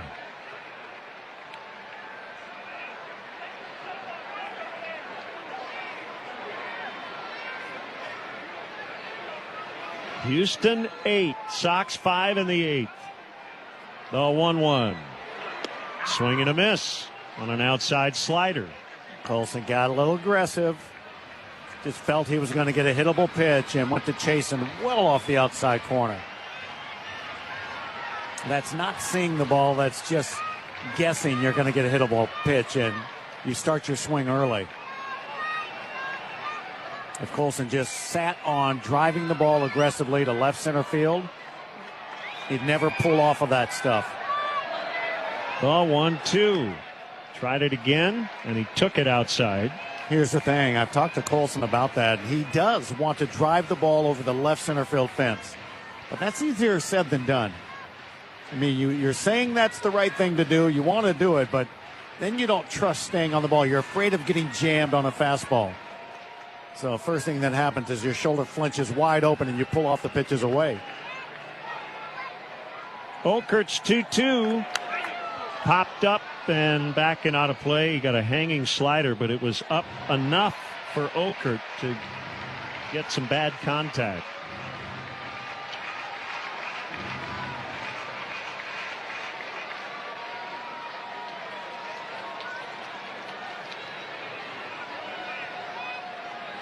Two and two on Montgomery. Here it comes.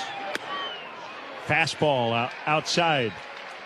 A walk here would be just fine. Grichuk on deck. They got De Los Santos up, so it probably would be a right-hander if he walks Montgomery. Well, he's probably going to throw that slider again now. 3-2. Popped up. Can you believe it? Man, over near third. It's Isaac Paredes, and he's got it in foul ground. And it's a slider he jammed himself on. A wild night in terms of the pop-ups. One out, one on. Flips the order over for Fernando. 2 for 4 night with an RBI from top spot in the order. Runner goes, and a fly ball to deep left center field. That is back, and that is very gone. Way back into the bleachers. A mammoth blast in Atlanta. There are no doubters, and then there are no doubters. The foot was down, hands are back. Launch time. 474. You got to give at least like a courtesy jog. No courtesy effort right here on that one. That one is looped and caught by Volpe. Nice play by Volpe for out number 2. Soft dribbler. Rojas, hand play. Trips as he throws. Still got him at first. Wow. Diving shot by Manzardo. Good feed to Cantello, and he beat him to the bag. Isaac Collins puts on the cape. He's going to throw toward the plate. Runner is going, and here's the play at the plate, and he is out. Gunned down by Billy Cook. And a line drive, caught by Terang. Takes a hit away from Sanoa. Up the middle and speared by Royce. Robbing Swanson. Positioned perfectly and testing the hamstring as well. Diving catch. Love thy leather. Silky. A great job by Jazz to stay with this ball. This ball was hammered. Stab, Karras out at first. This is just a fantastic play from Kyle. KG with a great stat. Gather it cleanly here for the first out. Kuroda Growler has been outstanding defensively. Puedes ser el dueño de grandes momentos del béisbol. MLB Auction te permite participar en la subasta de bates, bolas y jerseys autografiados, con artículos de tus equipos de grandes ligas favoritos, leyendas y jugadores. Visita auctions.mlb.com. Next step forward. You're listening to ESPN Chicago.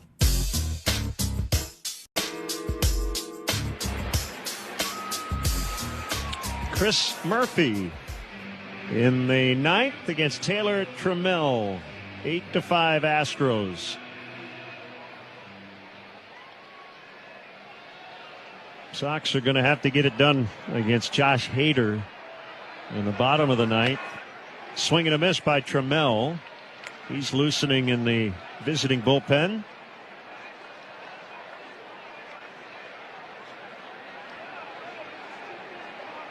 Murphy working for the 23rd time.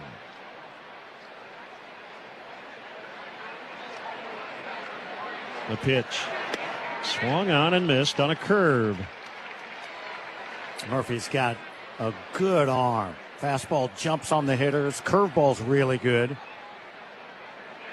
kind of take him for granted. He's not the biggest of guys. He's standing up there and he's blowing it right by you. 0-2, check swing on a wide one. Scoreless outings in his last three. In his first game in 4 days. 1-2 pitch is fouled.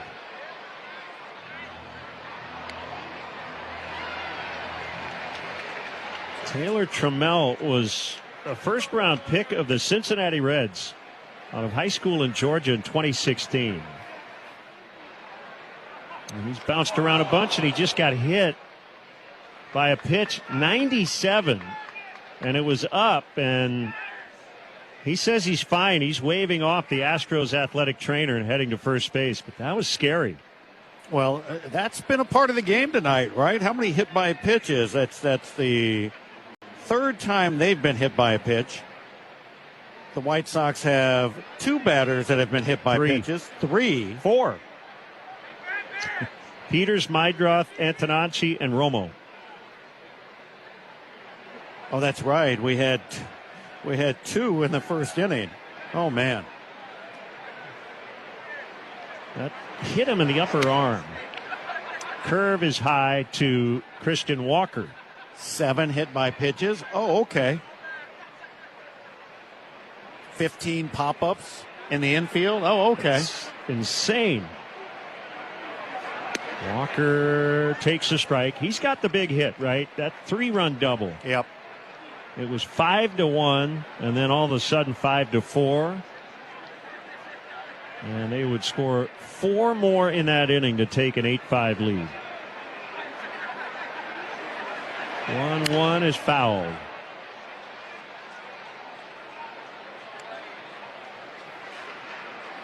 He had a ground smash just fair into the corner and left with the bases loaded. You know, we were talking about coming into this series while we were down in Texas about how the schedule is really hard right now. And you pointed out, well, the Astros are 50-54, but you said immediately, but they are a tough opponent. Swing and a deep drive to left. Plenty of distance, but way foul and out of play. Yeah, this is a lineup that is, without question, is not one that you're going to take for granted. And tonight they had one huge inning. And a little help from the White Sox, but they earned it. They earned the 8 runs for sure. The White Sox didn't help themselves. Let's just say that. Swing and a grounder pulled foul.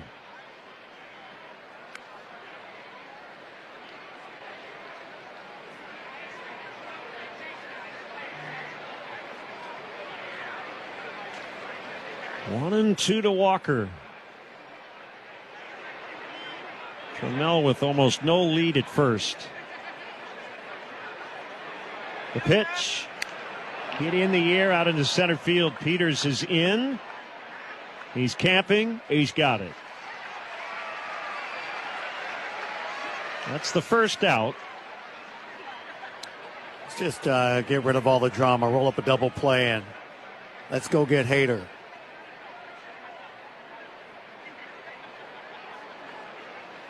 Sox will have Grichuk, Montgomery, and Peters doing the bottom of this inning.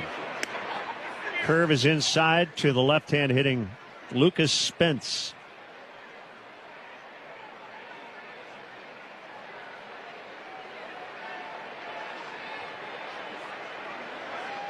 Here's the pitch. Swing and a miss on a slider, 1-1. Yeah, it's great winning series after series after series, but it's really great when you win the first game of the series, so you have that immediate chance. Grounded foul off the end of the bat. Yeah, you lose game one, you've got to rally and win two in a row to win the series. Not easy. Yeah, and the White Sox, you come off of a road trip where they were 4-2, right? Finally pulling it together on the road against Toronto, where they've not won a lot of games in recent years. And then down in Texas, same thing. Swing and a miss on a sweeper. That's a strikeout. So got to give him a finish tonight. That's the way you kind of look at it. Get through with this, get through Smith, and give him a finish. Got another guy in Hader that's got a great fastball, but he loves to use his slider.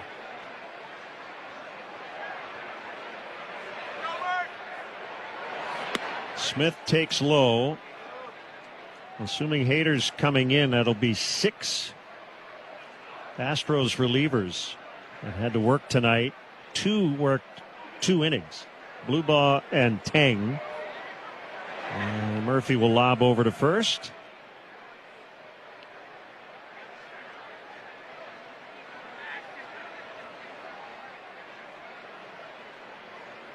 Pretty decent chance they've got a roster move coming before the game tomorrow, with Arrighetti leaving after an inning due to injury. Trammell runs, the pitch is outside, and he just stole second rather easily. Had a great jump.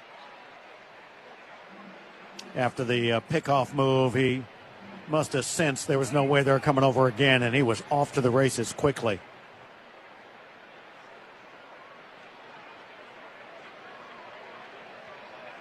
Two 2-0 on Cam Smith. The pitch. Swing and a miss on a slider.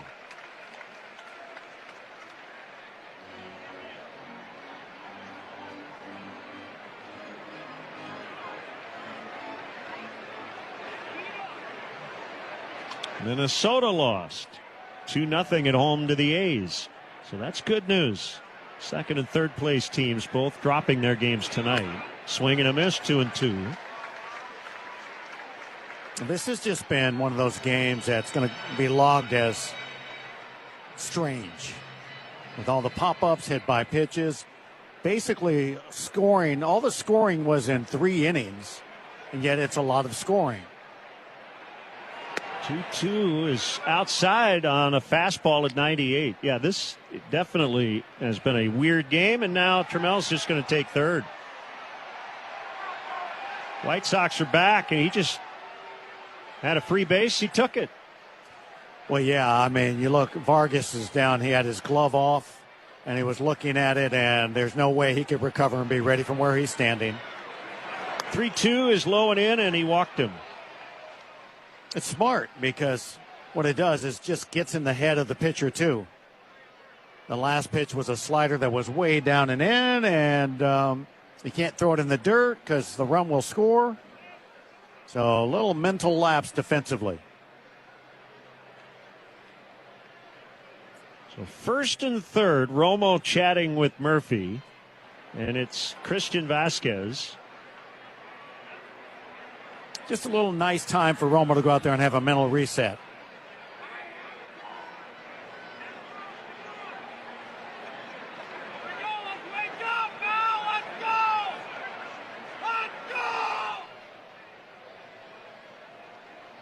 So Trammell with 2 steals in this inning after being hit by a pitch, which I'm sure motivated him as well. Swing and a miss on a fastball. 0-1 on Christian Vasquez. And if you're Trammell and you don't play a ton, you want to show that you're a heads-up guy. You're a smart player. The 0-1. Swing and a miss on a high fastball. 0-2. Well, obviously, Romo said, stop messing around. You got a fastball that can blow right by people, and he's just thrown it.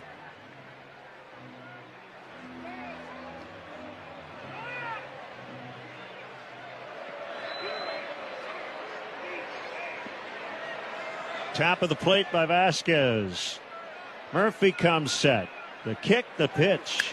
A swing and a line drive out into deep left, and it's over the head of Antonacci. And it bounced out of play. They'll get 1, and that is all as a result. Well, he continues to hit great against the White Sox. The only problem about when you're going to prove that you want to use your fastball is throwing 3 in a row, and then the third one's the easiest one to hit. The previous 2 were away, and that was over the plate, it appeared, and down. So an RBI double, and because it bounced into the stands, it saved the Sox a run, at least for now. 9-5 Houston. Now the question is, will it be Hader? They've got a righty up. Yeah, probably not.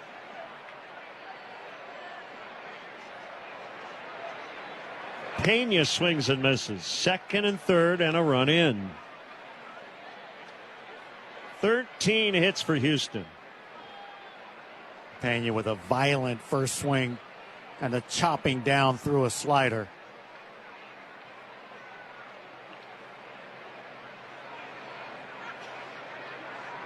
A 0-1. Hit in the air to right. Routine for Braden Montgomery. He's in, he's under it, and he makes a catch. Astros add 1 to their lead. It's 9-5 Houston. Bottom 9 on the Hard Rock Casino. I'm going to go check out Food Truck Row. So, what did you guys get today? Philly cheesesteaks. Both of you got the same thing. Are they that good? Oh, yeah. Got a hot dog and some fries. Just kind of basic ballpark. Chicken bacon sandwich.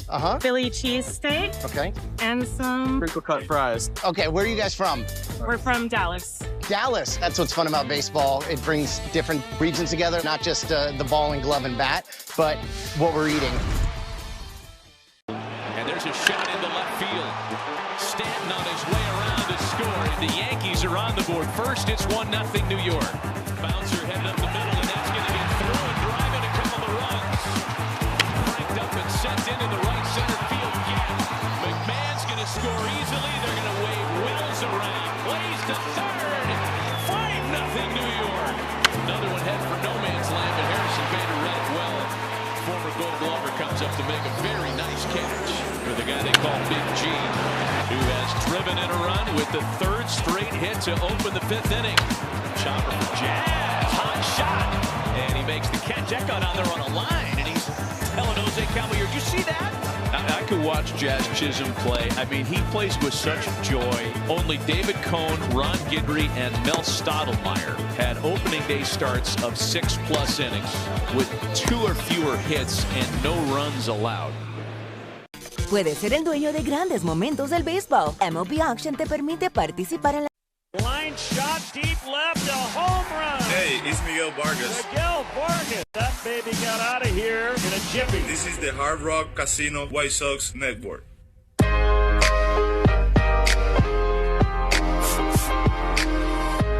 It will be Hader.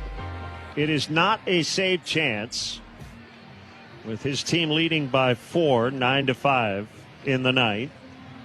Hader started the year on the IL with biceps tendonitis, did not make his season debut until June 3rd. And he has been excellent as he works to Grichuk. Check swing foul on a slider. Hader's 32. He's a 6-time All-Star. And he would have been an All-Star this year probably had he been healthy, because he's pitched to a 1.47 ERA. Yeah, he's that guy. He's had a long, successful career.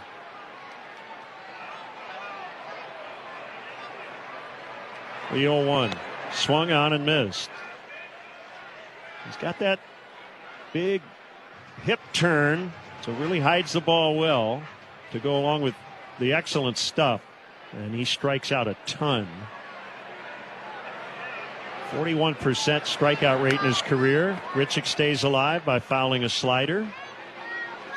That's all he's throwing is sliders, as we talked about the previous pitchers throwing sliders. He's going to keep up the theme. A stretch and the 0-2. Fouled. That was a sinker down the middle.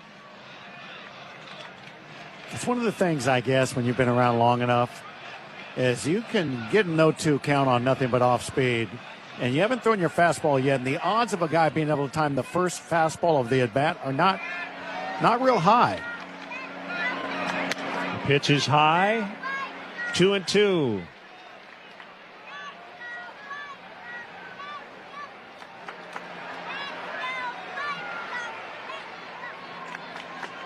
Here it comes. Popped up. Guess who? Paredes at third. And he makes the catch. Of course.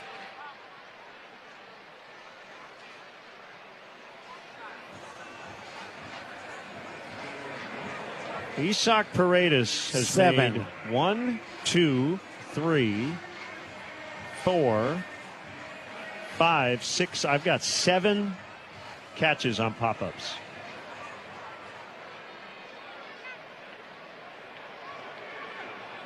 Braden Montgomery batting right-handed. Takes a strike on a sinker at the knees.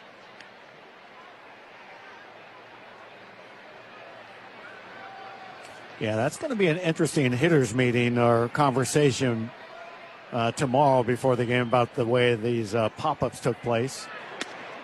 Montgomery takes a strike on a sinker. Hader, I think, was going to challenge. He took his hand toward his cap. They don't have any challenges left, and it was a strike. Yeah. He called it a strike. 0-2 on Braden. The pitch. Foul tip, strike 3. Let's pause 10 for ID on the Hard Rock Casino White Sox Network.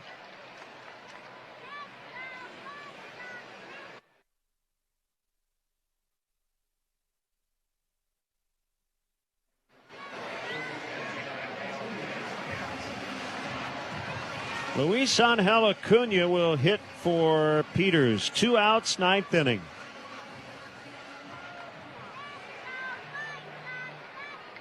This would be a tough one to swallow. With a 5-0 lead. Called strike on a slider. Sox gave up 8 in the 6th.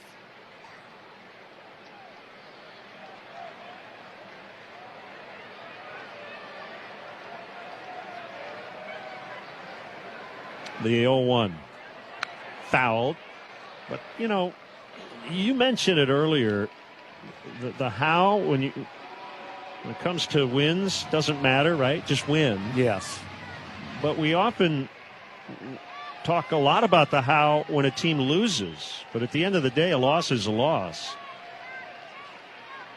The 0-2 pitch, and he almost hit him on a back foot slider. In other words, if you just said this is 9-5 Houston in the 9th with no context, you go, okay, well, not great, but it feels worse because of how it got to this point. Yeah, the impossible inning. The one where they batted around and then some. Swing and a miss, strike 3, and the Astros are going to take game 1. Ball in the dirt. Vasquez throws to first. The final score in the opener, Astros 9, White Sox 5. Back with more on the Hard Rock Casino White Sox Network. At Bell Tire, we do tires, but we don't stop there. We do tires and service, but we don't stop there. We do tires and service like alignment shocks and struts and wheels, but we don't stop there. We do tires and service like alignment shocks and struts and wheels.